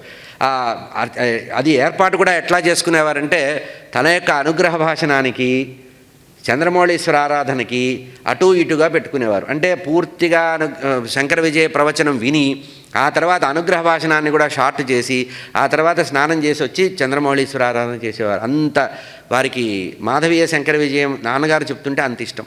అట్లా ఉన్న సందర్భంలో ఇది ఎందుకు చెప్పవలసి వచ్చిందంటే స్వామివారి యొక్క అపార కరుణ. ఆ రోజు నాన్నగారు చెప్పేశారు. చెప్పిన తర్వాత రేపు ఒకసారి మధ్యాహ్నం పూట రాకూడదా అన్నారు. సరే నాన్నగారు వెళ్ళారు. పిలిస్తే స్వామివారు శాస్త్రి గారు అని ప్రేమగా పిలిచేవారు నాన్నగారిని. శాస్త్రి గారు ఈరోజు మీ ఇంటికి వస్తున్నాం అన్నారు. నాన్నగారికి భయం వేసేసింది. ఎందుకంటే జగద్గురువుల ఇంటికి రావాలంటే చేయవలసిన ఏర్పాట్లు చాలా ఉంటాయి. ఆ రోజుల్లో మేమున్న ప్రదేశంలో అది పల్లెటూరులాగానే ఉండేది. 1961 సంవత్సరం అంటే ఏముంది, ఏ వస్తువు కావాలన్నా 1 కోటి దాకా వెళ్ళి తెచ్చుకోవాలి. మా ఇంటి నుంచి దాదాపు 5 కిలోమీటర్లో 4 కిలోమీటర్లో వెళ్ళాలి. ఇప్పట్లాగా రవాణా సౌకర్యాలు, వాహనాలు అందుబాటులో కూడా ఉండేవి కావు. హైదరాబాద్లో కూడా కంకర రోడ్లే ఉండేవి, మట్టి రోడ్లే ఉండేవి కొన్ని. అటువంటి ప్రదేశంలో స్వామివారి దగ్గర నాన్నగారికి కొంచెం స్వతంత్రం ఉండేది. అయ్యా స్వామి, నేను ఇక్కడే పాదపూజ చేసుకుంటాను, మా వాళ్ళని తీసుకొస్తాను, మా కుటుంబ సభ్యుల్ని ధర్మపత్నిని తీసుకొస్తాను, ఇక్కడే స్వామివారికి పాదపూజ చేసుకుంటాను. నా ఇంట్లో ఏముంది కనుక, కొత్తగా ఇల్లు కట్టుకున్నారు, ఏముంది స్వామివారికి ఏర్పాట్లు చేయాలి కదా అంటే, అవన్నీ మాకు తెలుసు, మీకేం కావాలి, పండ్లు కావాలి, పూలు కావాలి, మంత్రాక్షతలు మా దగ్గరే ఉంటాయి, పాదుకలు మేమే తెచ్చుకుంటాం, మీరు చేసేది ఏముంది, పదండి మంత్రం కూడా మేమే చెప్తాం అవసరం వస్తే అని చెప్పారు. అంటే స్వామివారి యొక్క రీచబిలిటీ అంత ప్రేమ అన్నమాట. మన పట్ల ఉండవలసిన అవసరం లేదు. అప్పుడు నాన్నగారు అనుకోకుండా బయలుదేరి ఒకరిద్దరు శిష్యులు ఎవరో ఉంటే వాళ్ళని తీసుకొని అటు మీరు పోయిరండిరా, ఇటు పూలు తీసుకురండి అని చెప్పి అక్కడి నుంచి నడకే, నల్లకుంట నుంచి మా ఇంటి దాకా నడవాల్సిందే. అప్పట్లో రవాణా సౌకర్యాలు సరిగ్గా లేవు. వస్తే స్వామివారు వచ్చి ఆ కాంపౌండ్ 600 గజాల స్థలం చుట్టూ తడికలు ఉండేవి. ఒక మూల చిన్నగా అవుట్ హౌస్ 3 గదులు ఇల్లు వేసుకున్నారు హైదరాబాద్లో. మా అందరి చదువుల కోసం, పెద్ద కుటుంబం కనుక చదువులకి పల్లెటూళ్ళల్లో నాన్నగారు ప్రవచనాలకు ఊళ్ళు తిరుగుతుంటే పిల్లల చదువు కావట్లేదని ఒక చోట స్థిర నివాసం ఏర్పాటు చేయాలని షిఫ్ట్ అయిపోయి, ఇక్కడి నుంచి షిఫ్ట్ అయ్యి విజయవాడ నుంచి అనుకుంటా, విజయవాడ గుంటూరు, ఇక్కడి నుంచి మారిపోయి హైదరాబాద్కి వచ్చారు. అప్పుడే కొంచెం ఉన్న దాంట్లో ఏదో పొలం అమ్మి తర్వాత అప్పు చేసి ఆ 3 గదులు ఇల్లు వేసుకున్నారు. చిన్న ఇల్లు, పెద్ద స్థలం, 600 గజాల స్థలం. కాంపౌండ్ వాళ్ళు కట్టుకోవడానికి కూడా డబ్బులు లేక తడికలు. స్వామివారు కారు దిగి లోపలికి వచ్చి, శాస్త్రి ఏమిటి చిన్నగా కట్టుకున్నా ఇల్లు అని అడిగారు. అయ్యా ఇదే నా స్థాయి, నేను పెద్ద కుటుంబిని కదా, సరే కదా ఏర్పాట్లు చేసుకో అన్నారు. వారి వెంట 9 మంది యతీశ్వరులను తెచ్చుకున్నారు. అది గొప్పతనం. వారు ఒక్కరు రాకుండా నా వల్ల కాదు అన్నారుగా అని భక్తుడి పట్ల ఉండే, శిష్యుడి పట్ల ఉండే వాత్సల్యం 9 మంది యతీశ్వరులను తెచ్చి వాళ్ళందరినీ అక్కడ ఉంచి స్వామివారు వారు వెంట తెచ్చుకున్న పీటను వేయించుకొని కూర్చొని ఎదురుగా పాదుకలు పెట్టుకొని వారు కొంత మంత్రం మొదలుపెట్టి ఇంకా నువ్వు అని మా నాన్నగారికి నోట్లోంచి మాట రావట్లేదు. ఎందుకంటే జగద్గురువులు వచ్చి ఇంట్లో కూర్చొని చెప్పు అంటే ఏం చెప్తారు? అదేమిటయ్యా ఇంత గొప్పగా ప్రవచనం చేయగలిగిన నువ్వు ఒక మాట మాట్లాడలేదంటే వీరికి అసలు లోపల నుంచి ఏ ఆలోచన రావట్లే. అప్పుడు స్వామివారే సగము శంకరాచార్య అష్టోత్తరం వారి యొక్క గురువు చంద్రశేఖర భారతీ స్వామి వారి అష్టోత్తరం చేస్తారు కదా, ఎప్పుడు కూడా వారి గురువుల యొక్క పాదుకలే ఉంటాయి. వారే చేస్తుంటే నాన్నగారు ఇస్తే పీఠం నుంచి తెచ్చిన ఆపిల్ పండ్లు అరటి పండ్లే ఆ రోజు నైవేద్యం. అంటే స్వామివారు తన యొక్క పాదపూజకి తానే వస్తువులు తెచ్చుకొని చేసుకొని బాగుంది అని అందరినీ కుటుంబ సభ్యులందరినీ పరిచయం చేసిన తర్వాత ఇంత చిన్న ఇంట్లో ఎట్లా ఉంటావు, కష్టం కదా అని చెప్పి వెంటనే ఆ బేసిన్లో ఉండేటువంటి వెండి గిన్నెలో ఉండే మంత్రాక్షతలు తీసుకొని వచ్చి 600 గజాలు తిరిగి మొత్తం తిరుగుతూ మంత్రాక్షతలు వేసి ఇక్కడ అన్ని భవనాలు వస్తున్నాయి పొమ్మన్నారు. అంటే కేవలం సంకల్పం. ఆ రోజుల్లో అసలు స్వప్నాత్తు కూడా అవకాశం లేదు. ఉన్న 3 గదులే ఇది అప్పు చేసి కట్టినటువంటి ఇంట్లో ఆ మంత్రాక్షతలు జల్లి ఇక్కడంతా వచ్చేస్తాయి, పో కుటుంబం పెద్దది కదా, 6 కొడుకులు కదా, ఆ మాత్రం సరిపోతుంది స్థలం కానీ అన్నారు. అప్పట్లో చూసిన వాళ్ళందరూ కొంతమంది ఆకలి సత్యనారాయణమూర్తి గారు వీళ్ళందరూ ఉన్నారు ఆ రోజు నాన్నగారితో పాటు. వాళ్ళందరూ కూడా ఆశ్చర్యపోయారు. ఎందుకంటే ఈయన చేయగలిగే పరిస్థితి ఇన్ని గదులు ఎట్టగడతాడు ఈయన అని. కానీ ఆ తర్వాత నిజంగా వారి యొక్క సంకల్పం ఆశీర్వచనం సాకారమైంది. అందుకనే 2-3 సార్లు స్థలం అమ్మి సగం స్థలం అమ్మి ఇల్లు పోషించాలి అనే పరిస్థితి. ఎందుకంటే తెలంగాణ ఎజిటేషన్ వచ్చింది. అప్పుడు ఏం చేసేవారు, వీరు ఆంధ్రులు అని చెప్పి తెలంగాణ వాళ్ళు ప్రోగ్రాంకి పిలిచేవాళ్ళు కాదు, ప్రవచనాలకి. తెలంగాణలో ఉన్నారు కనుక ఆంధ్రులు పిలిచేవాళ్ళు కాదు. ముఖ్యంగా ఈ కృష్ణా గుంటూరు జిల్లా వాళ్ళకు ఉండే పైత్యంతో వీరు అక్కడ ఉంటున్నారు కనుక వీరు పనికిరారు అని అట్లా ప్రవచనాలకి పిలవకపోతే అప్పుడు మహారాష్ట్ర, బొంబాయి, తర్వాత ఢిల్లీ, మద్రాసు రాష్ట్రంలో మొట్టమొదటిసారి వేరే రాష్ట్రాల్లో ప్రవచనాలకు వెళ్ళిన సందర్భం. ఇదంతా కూడా గురు కటాక్షం. ఏ సంవత్సరం అయినా సరే వాక్యార్థ సభలకి రాకపోతే మామూలుగా ఇంట్లో సంప్రదాయం ఏమిటి, వినాయక చవితి పూజ చేసిన తర్వాత ఆ రోజు సాయంత్రం బస్సు ఎక్కేవారు. ఆ రోజుల్లో శృంగేరికి వెళ్ళాలంటే విపరీతమైన కష్టం ఉండేది. ఏ సంవత్సరమైనా రాకపోతే స్వామివారు కొంచెం గట్టిగా అడిగేవారట, ఏమిటి రాలేదు అని. స్వతంత్రం ఒక సంవత్సరం స్వామివారు స్వయంగా స్వామివారికి నాన్నగారు చెప్తున్నప్పుడు నేనే ఉన్నా, అయ్యా పిల్లలు గలవాడిని, పెద్ద బహుకుటుంబిని, మాకు మార్కెట్ దొరికేదా నవరాత్రుల్లో, ఆ గణపతి నవరాత్రులు మీ దగ్గరకు వచ్చి కూర్చుంటే నాకేం నడుస్తుంది, నా కుటుంబాన్ని పోషించాలి, పిల్లలకు ఫీజులు కట్టాలి, బట్టలు కొనాలి, ఇవన్నీ చేయాలంటే అవన్నీ నడుస్తాయ్యా, అది నడుస్తూనే ఉంటుంది, గురువు దగ్గరికి వస్తే నడవందే ఉంటుంది అని చాలా ఏర్పాట్లు చేసేవారు. నాన్నగారికి ప్రత్యేకంగా కార్యక్రమాలు ఏర్పాట్లు చేసేవారు. ఇక్కడే చెప్పుకోవాల్సిన విషయం ఏంటంటే, గొప్ప అనుభూతి ఏంటంటే, నాన్నగారిని 1961 సంవత్సరం 60వ సంవత్సరం ఆస్థాన పండితులుగా నియమించారు. ఇక్కడ ఇదే విజయవాడలో నాన్నగారు భారతం చెప్తుంటే అభినవ ఇది సవ్యసాచి అనేటువంటి బిరుదుని ఇదే ప్రదేశంలో ఇచ్చారు. భారతం చెప్తుంటే సవ్యసాచి అంటే అటు తెలుగు భారతం ఇటు సంస్కృత భారతం 3 సంవత్సరాలు చెప్తుంటే సవ్యసాచి అనేటువంటి బిరుదు ఇచ్చినటువంటి పవిత్రమైనటువంటి వేదిక ఇది కనుక వారిని తలుచుకోవడం కృతజ్ఞతాభావంతో చెప్తున్నా. ఇక స్వామివారు ఎప్పుడైనా శృంగేరికి నాన్నగారు వెళితే వారితో సంభాషణలు జరిగేటప్పుడు ఏ గ్రంథం చదివారు, ఏ పురాణం చదివారు, ఏ వేదంలో భాగాన్ని ఏ పురాణానికి సమన్వయం చేశారు, ఇటువంటి సందర్భాలు ఉండేవి. ఒకసారి సందర్భంలో నాన్నగారు మాట్లాడుతూ భారతంలో నాకు ఒక అదృష్టమైన విషయం దొరికిందండి అని నాన్నగారు మాట్లాడారు. ఏమిటంటే భీష్ముడికి పెళ్ళయిందని నాకు అనుమానం వచ్చింది అన్నారు. అదేమిటయ్యా లోకంలో అందరూ భీష్ముడు బ్రహ్మచారి ప్రతిజ్ఞ చేశారంటే లేదండి పెళ్ళయిందని. అదేమిటి లోక విరుద్ధంగా మాట్లాడుతున్నామంటే ఇది గురువుల అనుగ్రహం వల్ల నాకు తోచిన అంశం అండి అని. అయితే దీని మీద ఒక పుస్తకం రాయి అన్నారు. అప్పుడు నాన్నగారు మహాభారత ధర్మసూక్ష్మం అనే గ్రంథం రాసి దానిలో భీష్ముడికి వివాహం అయింది అని వ్యాసం రాశారు. అయితే ఇది మాకే ఇవ్వచ్చు కదా అని ఆ పుస్తకాన్ని తాను అంకితం తీసుకోవాలనే ఉత్సాహాన్ని ప్రదర్శించారు. ఎక్కడ చెప్పారు దీని గురించి, ఎట్లా వచ్చింది అని అప్పుడు చాలా విపురంగా వాళ్ళిద్దరూ సందర్భంలో మాట్లాడుకున్నప్పుడు భీష్ముడు అద్యప్రభృతి బ్రహ్మచర్యం అని భారతంలో చెప్పారు. అంటే శంతన మహారాజు కోరిక తీర్చడానికి తన మామగారు కాబోయే మామగారికి శంతనుడు వివాహానికి షరతు పెట్టాడు కదా, తనకు కలగబోయే దౌహిత్యుడికే రాజ్యం ఇవ్వాలనే సందర్భం ఉంది కనుక సరే అయితే ఇక్కడి నుంచి నేను బ్రహ్మచర్యం చేస్తానన్నారట. అద్యప్రభృతి బ్రహ్మచర్యం అంటే ఇప్పటి నుంచి అని అర్థం. ఇప్పటి నుంచి అని ఎవరు చెప్తారు, సాధారణంగా బ్రహ్మచర్యం చేస్తానంటారు కదా. ఇప్పటి నుంచి చెప్పడం అనేది ఆధారంగా తీసుకొని అద్యప్రభృతి బ్రహ్మచర్యం కనుక ఇప్పటి నుంచి అన్నారు కనుక అప్పటికే వివాహం అయింది ఆయన గృహస్థు, ఈ ప్రతిజ్ఞ చేసినప్పటి నుంచి బ్రహ్మచర్యం చేశారు అని చెప్పారు. అంటే స్వామివారు అప్పుడు ఊరుకోలా, అదే బాగానే ఉందయా, ఇదేదో చిన్నగా దొరికింది నీకు కిటుకు, మరి ఇంకొక ఏదన్నా ఆధారం ఉందా అంటే ఇంకో ఆధారం ఉంది అని చెప్పారు. అంటే భీష్ముడి యొక్క అంత్యేష్టి చేసిన సమయంలో త్రేతాగ్నులు తీసుకెళ్ళాడు ధర్మరాజు అని ఉంది. సాధారణంగా బ్రహ్మచారికి త్రేతాగ్నులు ఉండవు. గార్హపత్యాగ్ని అనేది కూడా వివాహమైన వారికే ఉంటుంది. కనుక త్రేతాగ్ని తీసుకువెళ్ళాడు, త్రేతాగ్నులతో అతనికి సంస్కారం జరిగింది భీష్ముడికని ఉంది. కనుక ఈ రకంగా అక్కడ వివాహం అయింది, అతను గృహస్థే అనేటువంటి విషయాన్ని నిరూపించేటప్పటికీ అమితానందపడ్డారు. ఎందుకంటే ఇదంతా కూడా అనుగ్రహం జగద్గురువులది. జగద్గురువుల దగ్గర కూర్చోవడం వల్ల, వారితో సాన్నిహిత్యంగా మాట్లాడడం వల్ల, శాస్త్ర విషయం చర్చించుకోవడం వల్ల, ఇంకొకటి లోకంలో ఆ రోజుల్లో ఒక చిన్న అపప్రథ ఉండేది. కవిత్వం చెప్పడం రానివాడు పండితుడు అవుతాడు, పండితుడు కూడా కానివాడు పౌరాణికుడు అవుతాడని ఒక లోకంలో ఒక అపప్రథ ఉండేది. అంటే ఈ శాస్త్ర పండితులైన వాళ్ళందరికీ కొంచెం కించిత్ భావం ఉండేది. శాస్త్రం చదివిన వారికి మేము అంత వాళ్ళం, మేము ఇంత వాళ్ళం, ఈ పురాణం అంటే ఏముంది, ఏదో గ్రంథంలో ఉన్నదాన్ని చదివి చెప్పడమే కదా అనే ఒక కించిత్ భావం ఉండేది. ఈ విషయంలో కూడా ఒకసారి శృంగేరిలో జరిగిన వాక్యార్థ సభల్లో మా నాన్నగారు కొంచెం దూరంగా ఉండడం మొదలుపెట్టారు. ఎక్కడో సభలో కూర్చోవడం. అభినవ విద్యాతీర్థ స్వామి ప్రత్యేకంగా వీరి మీదే దృష్టి పెట్టేవారు. అయితే ఒకసారి వాళ్ళల్లో ఏదో వితండం మొదలైంది. వీరిని ఎక్కువగా చూస్తున్నారు, వీరితో ఎక్కువగా మాట్లాడుతున్నారు, మామూలుగా పీఠాల్లో ఉండేదే అనేటప్పటికీ ఈ విషయాన్ని గమనించి మరు సంవత్సరం నాన్నగారు వెళ్ళాల. ఎందుకంటే అక్కడికి వెళ్ళి వాళ్ళతో వీళ్ళతో నిష్ఠూరంగా అనిపించుకోవడం దేనికి, స్వామివారి అనుగ్రహం ఎక్కడున్నా ఉంటుంది అనే ఉద్దేశంలో వెళ్ళలేదు. ఈ విషయం జగద్గురువులకు తెలిసింది. అభినవ విద్యాతీర్థ స్వామి వారికి తెలిసి వారు అట్టానే మాట్లాడతారని ఒక పెద్ద విద్వత్ సభలో స్వామివారు మాట్లాడాల్సినటువంటి ఉపసంహార వాక్యాల సమయంలో మా తండ్రి గారిని కూర్చోబెట్టి ఇప్పుడు శాస్త్రుల వారు మాట్లాడతారు అన్నారు. అంటే అంతకుముందు శాస్త్ర పండితులందరూ మాట్లాడిన దానికి సమన్వయంతో ఉపసంహార వాక్యంగా ముగింపుగా లీడింగ్ అంటారు చూసారా, ఆ లీడింగ్ నాన్నగారితో ఇప్పించారు.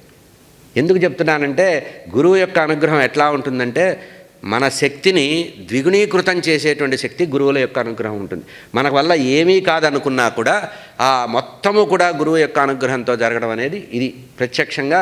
ఎందుకంటే అభినవ విద్యాతీర్థ స్వామి వారు విదేహ కైవల్య సందర్భంలో ఇది తలుచుకొని కృతజ్ఞత చెప్పడం ముఖ్యం. కనుక వారు స్వయంగా చిన్నతనంలో మా ఇంటికి వచ్చినటువంటి సందర్భం నాకు ఉంది. కనుక ఇతరమైనటువంటి యతీశ్వరులతో కూడా 9 మంది యతీశ్వరులతో రావడం అంటే తృప్తి అయిందా అన్నారు. మొత్తం అయిన తర్వాత మంత్రాక్షరాలు ఇస్తే తృప్తి అయిందా, ఇంకా కొంచెం ఉండమంటావా అన్నారు. ఉంటే స్వామివారికి ఏం చేయాలి, మళ్ళీ ఏర్పాట్లు చేయాలి. మా నాన్నగారు భయం అది. అయ్యా చాలా తృప్తి పొందాను, ఎంతో అమృతప్రాయమైన అమోఘమైనటువంటి బ్రహ్మానందం పొందాను అన్నారు. ఆ తర్వాత స్వామివారు మంత్రాక్షతలు వేసి వెళ్ళారు. ఇప్పుడు మేము అనుభవిస్తున్నటువంటి భవన సముదాయాలు, మేము అనుభవిస్తున్న ఆస్తి కానీ అంతా కూడా అప్పటి జగద్గురువులైనటువంటి అభినవ విద్యాతీర్థ స్వామివారు కేవలం అనుగ్రహ పాత్రము. ఇది మనదేమీ లేదు దీంట్లో, కేవలం జగద్గురువుల యొక్క అనుగ్రహం అట్లా ఉంటుందన్నమాట. ఎప్పుడైతే స్వామివారు శరీరాన్ని వదిలినట్టు తెలుసుకున్నారో వెంటనే ఆ సమయంలో స్వామివారు పూనాలో ఉన్నారు. సన్నిధానం వారు భారతీతీర్థ స్వామివారు ఆ సమయంలో 1989వ సంవత్సరంలో విజయయాత్రలో పూనాలో మహారాష్ట్ర దేశంలో పూనాలో ఉన్నారు. ఈ విషయం వారికి చెప్పారు. స్వామివారి పరిస్థితి ఊహకందనటువంటి బాధ. ఎందుకంటే స్వామివారు అంతకుముందు పరోక్షంగా సిద్ధం చేస్తున్నప్పటికీ కూడా ఈ కాదులే అనుకుంటూ నెట్టుకొచ్చినటువంటి స్వామివారికి ఒక్కసారి పిడుగునెత్తినబడ్డట్టుగా అయింది. ఎంత అవధూత లక్షణంలో ఉండి ఎంత వైరాగ్య సంపన్నులైనప్పటికి కూడా, ఎంత వేదాంతాన్ని వంట పట్టించుకున్న వాళ్ళైనా నేరుగా తండ్రి లాంటి గురువు కదా, ఆ గురువు చేయబట్టుకొని నడిపించి జ్ఞానాన్ని ఇచ్చి ఒక పీఠాధిపత్యాన్ని ఇచ్చినటువంటి సంప్రదాయంలో చాలా చకితులయ్యారట.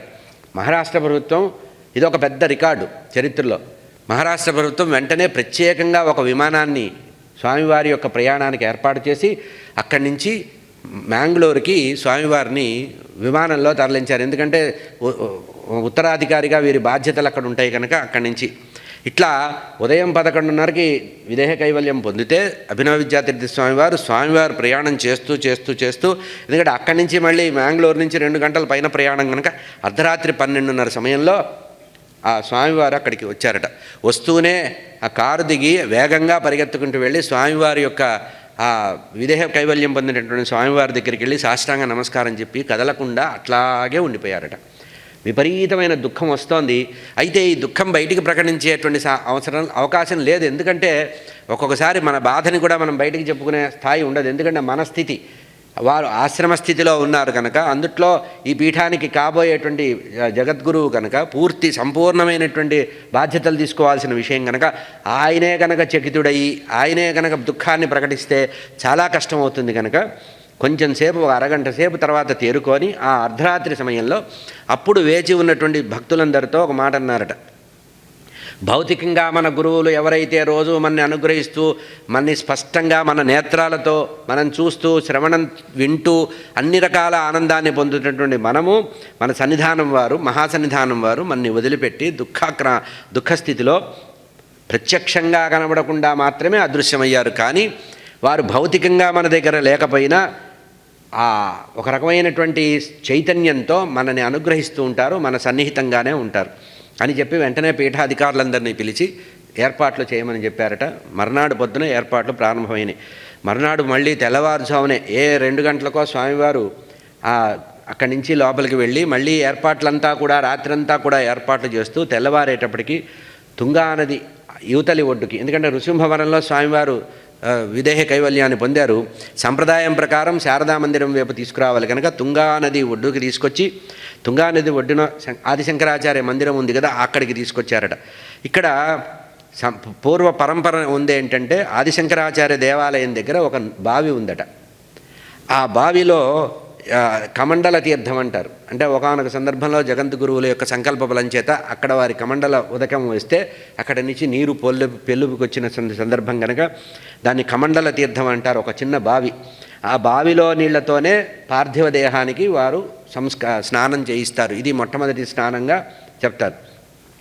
తుంగానదిలో స్నానం చేసి వచ్చినటువంటి భారతీతీర్థ స్వామి వారు వారి యొక్క గురువులకి కమండల తీర్థంలో ఉండేటువంటి నీటిని తీసుకొని ఆ తర్వాత నీటితో అభిషేకం చేసి పంచామృతాలతో అభిషేకం చేసి ఆ తర్వాత ఒక ఎర్ర రంగుగా, కాషాయ వస్త్రం కాదు, ఎర్రటి రంగు గల వస్త్రాన్ని వారికి కప్పి ఆ తర్వాత కిరీటాన్ని ధరింపజేసి వజ్రాలతో పద్మరాగాలతో బదిలినటువంటి హారాలు వేసి స్వామివారిని దివ్యంగా అలంకరించి మహామంగళ హారతి ఇచ్చి ఆ తర్వాత బంగారు పల్లకిలో అభినవ విద్యాతీర్థ స్వామివారిని కూర్చోపెట్టి మొత్తము శృంగేరి వీధులన్నీ కూడా తిప్పారు. ఎందుకంటే స్వామివారు దీర్ఘకాలం సంచరించినటువంటి ఆ వీధులన్నీ కూడా తిరిగి ఏ జగద్గురు అయితే వీళ్ళందరినీ అనుగ్రహించి ఆ సర్వకాల సర్వావస్థల్లో వాళ్ళకి అండగా ఉన్నారో ఆ స్వామివారిని కడసారి చూసుకోవడానికి ప్రతి ఇంటి ముందు కూడా అట్లా సంచరించి వెళ్ళారట. అదే సమయంలో ఆ తర్వాత మళ్ళీ స్నానఘట్టం ఉంది. నృసింహవనంలో రోజు స్వామివారు స్నానం చేసేటువంటి, ఇప్పుడు కూడా మనం చూస్తూ ఉంటాం నృసింహవనంలో మెట్లు ఉండి దిగుడు మెట్లు ఉంటాయి. అక్కడ కేవలం మహాసన్నిధానం వారు మాత్రమే స్నానం చేస్తారు, ఇంకోరు చూడ్డానికి కూడా అవకాశం ఉండదు. ఆ స్నానఘట్టానికి తీసుకెళ్లారట. ఆ స్నానఘట్టం దగ్గరికి వెళ్ళినప్పుడు భారతీతీర్థ స్వామి వారికి దుఃఖము బాగా ఆవేశంగా వచ్చిందట. ఎందుకు అంటే వారికి సన్యాసాశ్రమం ఇచ్చినటువంటి ప్రదేశం అదేనట. ఏ స్నానఘట్టం దగ్గర అయితే తమ యొక్క గురువులైనటువంటి అభినవ విద్యాతీర్థ స్వామి వారు తనకి స్నానం చేసి బయటకు వచ్చినటువంటి తనకి నదిలో ఉన్నటువంటి తనకి తురీయాశ్రమాన్ని అనుగ్రహించారో ఆ స్నానఘట్టం దగ్గరనే స్వామివారికి పార్థివ దేహానికి అభిషేకం చేయడం కలగడం అనేది కొంచెం దుఃఖకారణమైందట. ఆ తర్వాత తనకి గురువుగారు ఇచ్చినటువంటి కమండలం ఉంది, యతి ఆశ్రమం సన్యాసాశ్రమం ఇచ్చినప్పుడు దండకమండలాలు ఇచ్చినప్పుడు ఆ కమండలం ఉంది కదా, అదే కమండలంతో తన గురువుగారు ఇచ్చిన కమండలంతోనే గురువుగారికి అభిషేకం తుంగా తీరంలో అభిషేకం చేశారట. ఆ సమయంలో వారు దృఢచిత్తులై ఉన్నారట. కానీ లోపల అంతరాంతరాల్లో విపరీతమైన దుఃఖం వచ్చిందట. ఏ గురువుగారు తనకి యోగదండాన్ని కమండలాన్ని అనుగ్రహించారో ఆ కమండలంతోనే వారికి అంత్యేష్టి చేస్తున్నానే అనేటువంటి బాధ చాలా కలిగిందట. ఆ తర్వాత వెంటనే స్వామివారిని మళ్ళీ అక్కడి నుంచి పద్మాసన స్థితంగా కూర్చోబెడతారు. మామూలుగా యతీశ్వరులకు ఉండే పద్ధతి ఏంటంటే పద్మాసనంలో కూర్చోబెడతారు. సాధారణంగా ప్రతివారిని కూడా అట్లాగే పద్మాసనంలోనే కూర్చోబెట్టి స్నానం చేయించే పద్ధతి ఉంది, కానీ యతీశ్వరులకు ఇంకా విధిగా చేస్తారు అది. ఆ తర్వాత చంద్రశేఖర భారతీ స్వామివారి అధిష్టాన ప్రదేశానికి ఎదురుగా కూర్చోబెట్టి అక్కడ పంచామృత అభిషేకం చేశారట. అయితే సంప్రదాయంలో ఏంటంటే యతీశ్వరులు ఎప్పుడైనా శరీరం వదిలితే 2 పద్ధతులు ఉంటాయి అంత్యేష్టి. ఒకటి జల సంచయము, 2 సమాధి. పీఠాధిపతులకి తప్పనిసరిగా సమాధి చెయ్యాలి, అదే మన అధిష్టానము అని పిలుస్తారు. మామూలుగా సాధారణ యతీశ్వరులకి జల సమాధి చేయడం అనేది ఉంది.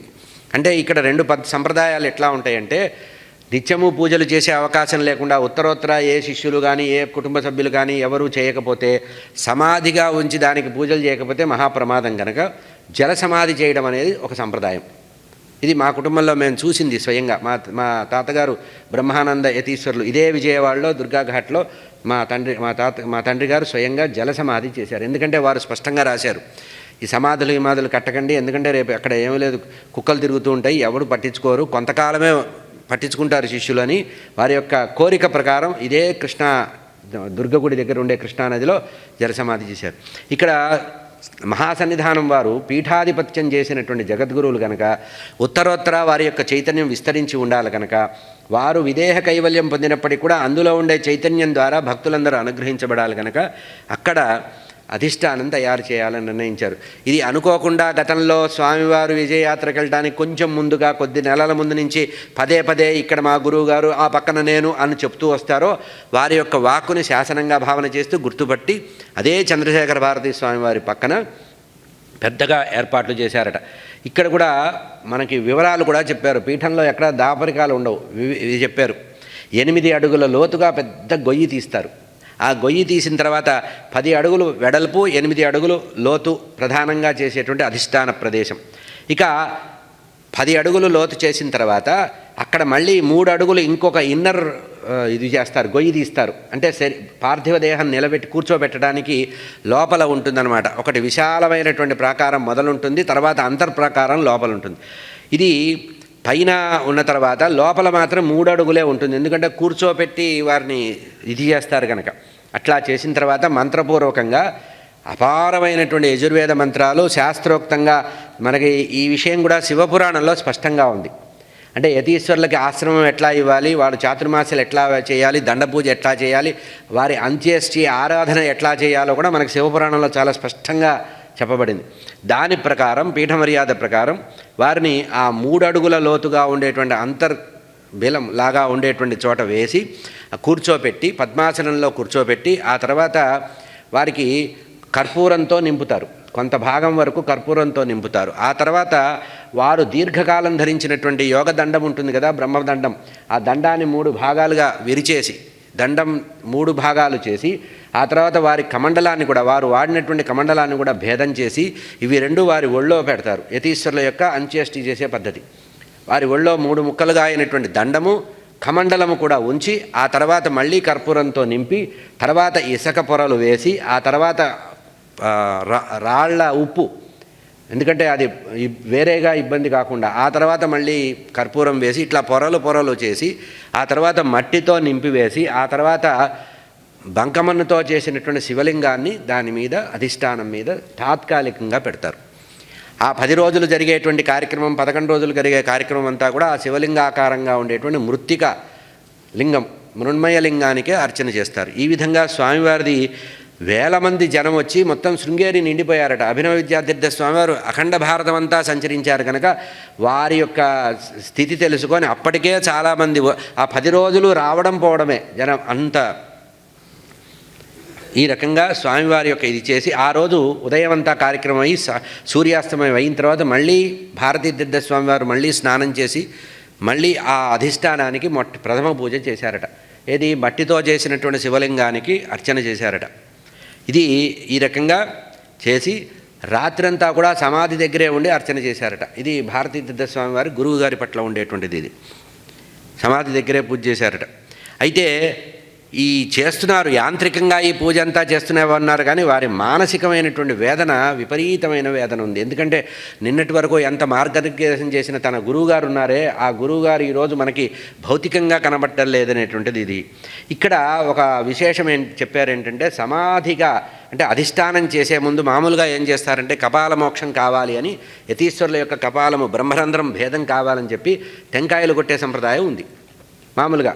అయితే తనకి తండ్రిలాగా ఉండి తల్లి తండ్రి సర్వస్వంగా ఉండి జ్ఞానాన్ని ఇచ్చినటువంటి గురువుగారి శిరస్సు మీద అట్లా చేయడానికి స్పర్శ నచ్చక శంఖము దక్షిణావర్త శంఖముతో ఆ గురువుగారి యొక్క శిరస్సు మీద ఇట్లా బ్రహ్మరంధ్రం దగ్గర గీత వేసి ఆ తర్వాత పక్కన రాయి మీద టెంకాయలు కొట్టారని స్పష్టంగా చెప్పారు. ఎందుకంటే గురువుగారికి ఆ భౌతికంగా లేకపోయినా కూడా ఆ స్పర్శ ఇష్టం లేక శంఖముతో మాత్రమే గీత గీసి ఆ తర్వాత వారికి ఇది అంత్యేష్టి చేశారు అన్నారు. ఇక స్వామివారు ఆ మొత్తం కార్యక్రమం అంతా చేశారట. చేసిన తర్వాత మనకి భాద్రపద మాసంలో జరిగింది ఇది. ఆ తర్వాత వెంటనే శరన్నవరాత్రులు వస్తాయి. పరంపరలో శరన్నవరాత్రులు చెయ్యాలి కనుక స్వామివారు శరన్నవరాత్రులు ప్రారంభిస్తున్నారు.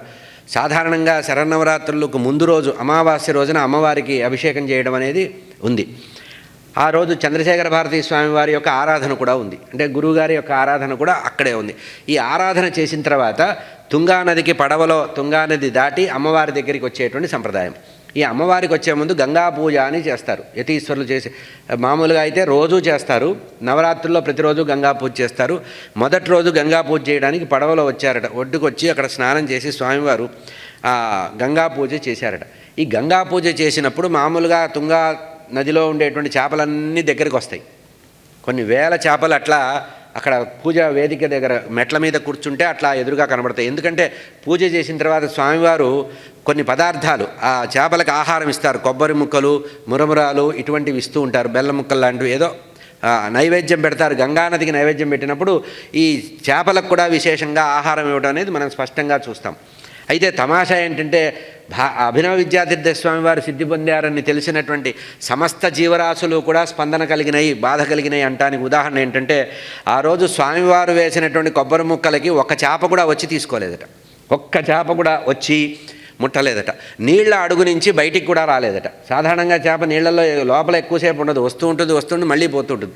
కానీ ఆ దుఃఖాన్ని తట్టుకోలేక అంటే అంతకుముందు జగద్గురువులు అభినవ విద్యాతీర్థ స్వామి వారు కూడా వచ్చి గురువుగారితో పాటు ఇద్దరు గురువులు వచ్చి పూజ చేసేవారు. అటువంటిది ఇప్పుడు ఒకరే వచ్చారు, తమ యొక్క పరమ గురువులు లేరు అనే ఉద్దేశంతో ఒక్క చేప కూడా పైకి రాలేదట.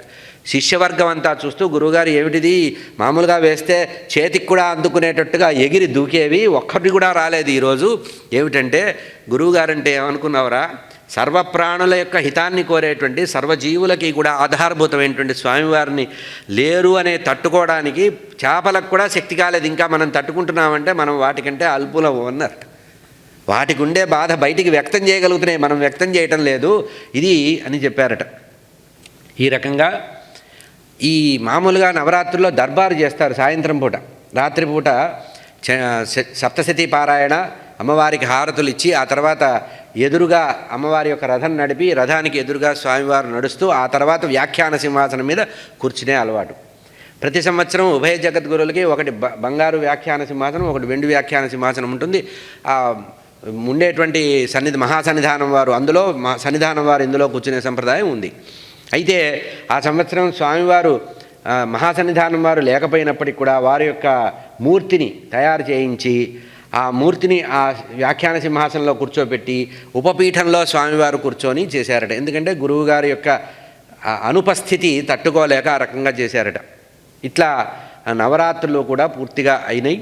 ఆ తర్వాత 1989 అక్టోబర్ 19వ తేదీన శుక్లనామ సంవత్సరం ఆశ్వీజ కృష్ణ పంచమి ఆ రోజున ఆశ్వీజ మాసంలో కృష్ణ పంచమి స్వామివారు విదేహ కైవల్యం పొందింది భాద్రపద మాసంలో. భాద్రపద మాసం బహుళ పక్షం సప్తమి. నవరాత్రులు అయిపోయినాయి. నవరాత్రులు అయిన తర్వాత మంచి ముహూర్తం చూసి శుక్లనామ సంవత్సరం ఆశ్వీజ మాసం కృష్ణపక్షం పంచమి రోజున సన్నిధానం వారికి మహాసన్నిధానం వారి స్థితితో జగద్గురువుగా పట్టాభిషేకం జరిగింది. ఇది సంప్రదాయం. పీఠ సంప్రదాయంలో గురువులు ఉన్నంత వరకు గురువే పట్టాభిషేకం చేసుకుంటారు, వారే సర్వ లాంఛనాలు పొందుతారు. ఇక రాజలాంఛనాలు, విద్వత్పీఠంలో ఉండే సర్వజ్ఞ పీఠము, రాజలాంఛనాలు, బంగారు పాదుకులు అనేదంతా కూడా ఇప్పుడు మహాసన్నిధానంగా మారుతారు కనుక అప్పుడు స్వామివారికి 38 సంవత్సరాలట.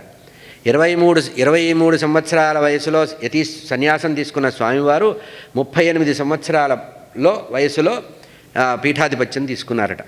ఇది 36వ పీఠాధిపతి. దక్షిణాంనాయ శృంగేరి శారదా పీఠానికి 36వ జగద్గురువుగా వచ్చారు. మా తండ్రి గారు ఒక మాట చెప్తుండేవారు. హైదరాబాద్లో విజయయాత్రకు వచ్చినప్పుడు కూడా భారతీ తీర్థ స్వామి వారిని ప్రశంసిస్తూ మాట్లాడిన మాట ఏంటంటే, శృంగేరి సంప్రదాయంలో ఒక మాట ఉందిట. ప్రతి 6వ వరుసలో జగద్గురు శంకరాచార్య స్వామివారు నేరుగా వస్తారట. మామూలుగా వారి యొక్క అంశ వస్తుంది, కానీ ప్రతి 6వ వరుసలో 6వ ఎక్కం చదివితే తెలుస్తుంది. ప్రతి 6వ వరుసలో జగద్గురు అయినటువంటి ఆదిశంకరాచార్యుల వారే పూర్ణ రూపంతో వస్తారట. కృష్ణస్తు భగవాన్ స్వయం అంటారే, అట్లా పూర్ణస్వరూపంతో ఆదిశంకరులు వస్తారట. ఇట్లా 36వ జగద్గురు అంటే 6 36 అట్లా 6వ వరుసలో మళ్ళీ వచ్చారు కనుక వీరు పూర్తి పరిపూర్ణమైనటువంటి పూర్ణ శంకరాచార్య అంశ. ఇది లోకంలో మనం చెప్పుకోవడానికి, అంటే అందరూ అటువంటి ప్రభావం ఉన్నప్పటికీ కూడా అంశాంశ సంభూతులుగా ఉన్నారు. ఇంకొక మాట కూడా అభినవ భారతీతీర్థ స్వామి వారు విధుశేఖర భారతీ స్వామి వారికి తుర్యాశ్రమాన్ని ఇచ్చి ఉత్తరాధికారిగా ప్రకటించిన రోజున మా నాన్నగారు టీవీ ముందు కూర్చొని ఒక మాట అన్నారు. వారు శిరపాతం చేసి శక్తిపాతం చేసి శాలగ్రామార్చన చేస్తున్న సందర్భంలో, చూస్తున్నావారా స్వామివారి ఎంత చాకచక్యంగా చేస్తున్నారో, భారతీయ అంశని వారు ఉంచుకొని శంకరాంశని ఈ శిష్యుడికి ఇచ్చేస్తున్నారు అన్నారు. అంటే భారతీతీర్థ స్వామివారిలో అమ్మవారి యొక్క అంశని తాను ఉంచుకొని శంకరాంశని వారిలో ఉంచుకున్నారు. వారు ఆ రోజు మామూలుగా చెప్పినట్టు నాకు అనిపించింది. ఎప్పుడైతే తర్వాత కార్యక్రమాల్లో ఆ స్వామివారు విధుశేఖర భారతీ స్వామివారు చేస్తున్నటువంటి శారదామ్మ వారి యొక్క కాశ్మీర దేశంలో శారదామ్మ శంకరాచార్యుల వారు చూసినటువంటి ఆ ప్రదేశానికి వెళ్ళటం కానీ, ఆ తర్వాత మొన్న మనం చూసినటువంటి పెద్ద భారీ విగ్రహాన్ని తయారు చేయడం కానీ చూస్తే శంకరాంశని ఇటు వదిలి భారతీయ అంశని అమ్మవారి అంశాన్ని వారు ఉంచుకుని, అంటే ఏకకాలంలో ఇద్దరు గురువులు ఉంటే ఈ అదృష్టం మనకు కలుగుతుంది. ఇద్దరిని విడిగా చూసే అదృష్టంగా ఉంటుందన్నమాట. ఆ సంవత్సరం అంతా జరిగింది. 1990వ సంవత్సరం ఆగస్టు మాసంలో 24వ తేదీన గణపతి వాక్యార్థ సభలు ప్రారంభమైనాయి. అంటే అభినవ విద్యాతీర్థ స్వామి వారి పరోక్షంలో జరిగిన మొట్టమొదటి వాక్యార్థ సభ ఇది. ఇది ఎప్పటి నుంచి 24 ఆగస్టు నుంచి సెప్టెంబర్ 4వ తేదీ వరకు శృంగగిరిలో జరిగింది గణపతి వాక్యార్థ సభ. మామూలుగా ఇద్దరు గురువులు కూర్చొని వాక్యార్థ సభలు నడిపించేటువంటి పద్ధతి. భారతీతీర్థ స్వామివారంటే అభినవ విద్యాతీర్థ స్వామివారికి ఎంత నమ్మకము, ఎంత ప్రేమ అంటే వారి యొక్క విద్వత్తు మీద అపారమైనటువంటి గౌరవం ఉండేదట. మన అదృష్టమయ్యా పీఠంలో మహాపండితులు వచ్చారు అని చెప్తూ ఉండేవారట. ఎప్పుడు అవకాశం దొరికినప్పుడల్లా తన యొక్క ఉత్తరాధికారి గురించి చెప్తూ ఉండేవారు, మహావిద్వాంసులు అని. అట్లా వాక్యార్థ సభల్లో సాధారణంగా పైవారే మాట్లాడడం, కింద వారు కూర్చోవడం అనేది ఉంటుంది. కానీ తర్వాత ఏం చేసేవారట, స్వాముల వారే చెప్తారు అని చెప్పి స్వామివారికే ఇచ్చేవారట. ఇదంతా తలుచుకొని భారతీతీర్థ స్వామివారు అన్నారు, ఈ శారదాపీఠంలో సుమారు 100 సంవత్సరాల నుంచి ఈ వాక్యార్థ సభలు జరుగుతున్నాయి. అటువంటి వాక్యార్థ సభలు జరగడం మొట్టమొదటిసారిగా ఆ అభినవ మా గురువుగారు లేకుండా జరగడం మాత్రం. అయితే ప్రారంభంలో వాక్యార్థ సభలు జరుగుతున్నటువంటి ప్రారంభ సమయంలో కొద్దిమంది మాత్రమే పండితులు వచ్చేవారు. అంటే ఆ రోజుల్లో ఎందుకంటే ప్రయాణ సౌకర్యాలు సరిగ్గా లేవు కనుక ప్రత్యేకంగా 2-3 నెలల నుంచి ఉత్తర ప్రత్యుత్తరాలు వస్తాయి, ఆహ్వానాలు వస్తూ ఉంటాయి. వచ్చినప్పటికీ కూడా కొద్దిమందే వచ్చేవాళ్ళట. తర్వాత అభినవ విద్యాతీర్థ స్వామి వారు విశేషంగా చాలా ఉత్సాహంగా ప్రోత్సహిస్తూ వారి విజయయాత్రలో వెళ్ళినప్పుడల్లా పండితుల్ని సేకరించి, అయ్యా మీరు రావాలని సంవత్సరంలో విజయయాత్రలు ఉన్నప్పుడల్లా చెప్పడం వల్ల అసంఖ్యాకంగా పండితులు రావడం, 100ల సంఖ్యలో పండితులు రావడం అనేది ప్రారంభించారట. భారతీతీర్థ స్వామి వారు ఆ విద్వత్సభలు నడుపుతున్నప్పుడు ఇంకా పెరిగారట. ఎందుకంటే అనేక శాస్త్రాలలో ఏకధాటిగా స్వామివారు ప్రతిపాదనలు చేస్తూ సిద్ధాంతం చేయడం, దాని మీద మళ్ళీ ఉపన్యసించి ఉపసంహార వాక్యాలు కూడా చెప్పడం, ఎక్కడైనా పండితుల మధ్యలో ఏదైనా వాద ప్రతివాదాలు వచ్చినప్పుడు దాన్ని సరి అయిన మార్గంలోకి మార్చడం. ఎందుకంటే పండితులు మాట్లాడడం, వాదించుకోవడం మొదలు పెడితే శాస్త్రార్థం చదివిన పండితులు బాగా నిష్టగా ఉన్నటువంటి గొప్ప పండితుల దగ్గర ఎట్లా ఉంటుందంటే నా వాదము నిలబడాలి అనేటువంటి ఉక్రోషం ఉంటుంది. ఈ ఉక్రోషాన్ని మనం అప్పుడే మండన మిశ్రుల వారి దగ్గరనే చూడొచ్చు. కథ చూస్తే సాక్షాత్తు జగద్గురువుల దగ్గరనే, ఆదిశంకరుల దగ్గరే వాదన జరిగినటువంటి పరిస్థితి మనం చూసాం. అటువంటి పరిస్థితి ఉండేదట. అటువంటి పరిస్థితి ఉన్నప్పుడు అభినవ విద్యాతీర్థ స్వామి వారు చాలా సరళంగా నవ్వుతూ వాళ్ళని ఆపేవారట. ఏది ఎవరన్నా తప్పుగా మాట్లాడినా, ఎవరైనా బాగా రోషం ప్రదర్శించినా, ఎవరన్నా ధిక్కార స్వరం చేసినా వారు సౌమ్యంగా చెప్పేవారట. అయితే ఆ విషయాన్ని గుర్తు చేస్తూ భారతీతీర్థ స్వామి వారు ఈ వాక్యార్థ సభల్లో ఒక మాట చెప్పారు, మా గురువుగారు ఆధిక్యాన్ని ఒప్పుకునేవారు కాదు. అది ఆ పండిత సభల్లో సాధారణంగా ఆధిక్యము అనేది ఎక్కువగా కనబడుతుంది. కానీ ఆధిక్యం అనేది పండితుడికి మంచిది కాదు. బాగా ఎంత పాండిత్యం ఉంటే అంత బరువు పెరగాలి, అన్నీ ఉన్న విస్తరి అణిగి ఉంటుందంటారే, అట్లాగే శాస్త్రం బాగా చదివి బాగా పరిణతి చెందిన కొద్దీ స్థిరమైన చిత్రం రావాలి. అసలు శాస్త్రం యొక్క దాని యొక్క పరిధి అదే కదా. శాస్త్రం యొక్క అవధి ఏమిటి? బాగా చదివిన వాడికి స్థితప్రజ్ఞత రావాలి. అది తెచ్చుకోవడానికి పండితులు సాధారణంగా సిద్ధపడరు. ఎందుకంటే పూర్వమీమాంస ఉత్తరమీమాంస వాటి మీద చర్చలు ఎక్కువగా జరుగుతాయి కనుక అటువంటి విషయాల్లో కానీ, వ్యాకరణ విషయంలో కానీ, ఎక్కడైనా వేదార్థ విషయంలో కానీ, విద్యారణ్య వ్యాఖ్య విషయంలో కానీ, ఎక్కడైనా ఒకరి సిద్ధాంతాన్ని ఒకళ్ళు ఖండిస్తే ఆ ఖండించినటువంటి విషయాన్ని స్వామివారు చాలా సౌమ్యంగా పూర్తి చేసేవారట. ఇక్కడ సిద్ధాంత వాక్యం మామూలుగా వాక్యార్థ సభలు ఎట్లా మొదలైతే అంటే ఒక సమస్యనో ఒక సిద్ధాంతాన్నో ఒకరు ప్రతిపాదిస్తారు. ఆ ప్రతిపాదించిన మీద పూర్వపక్షం చేయడం, దాన్ని పరపక్షం చేయడం, సమాధానపరచడం అనేది ఉంటుంది.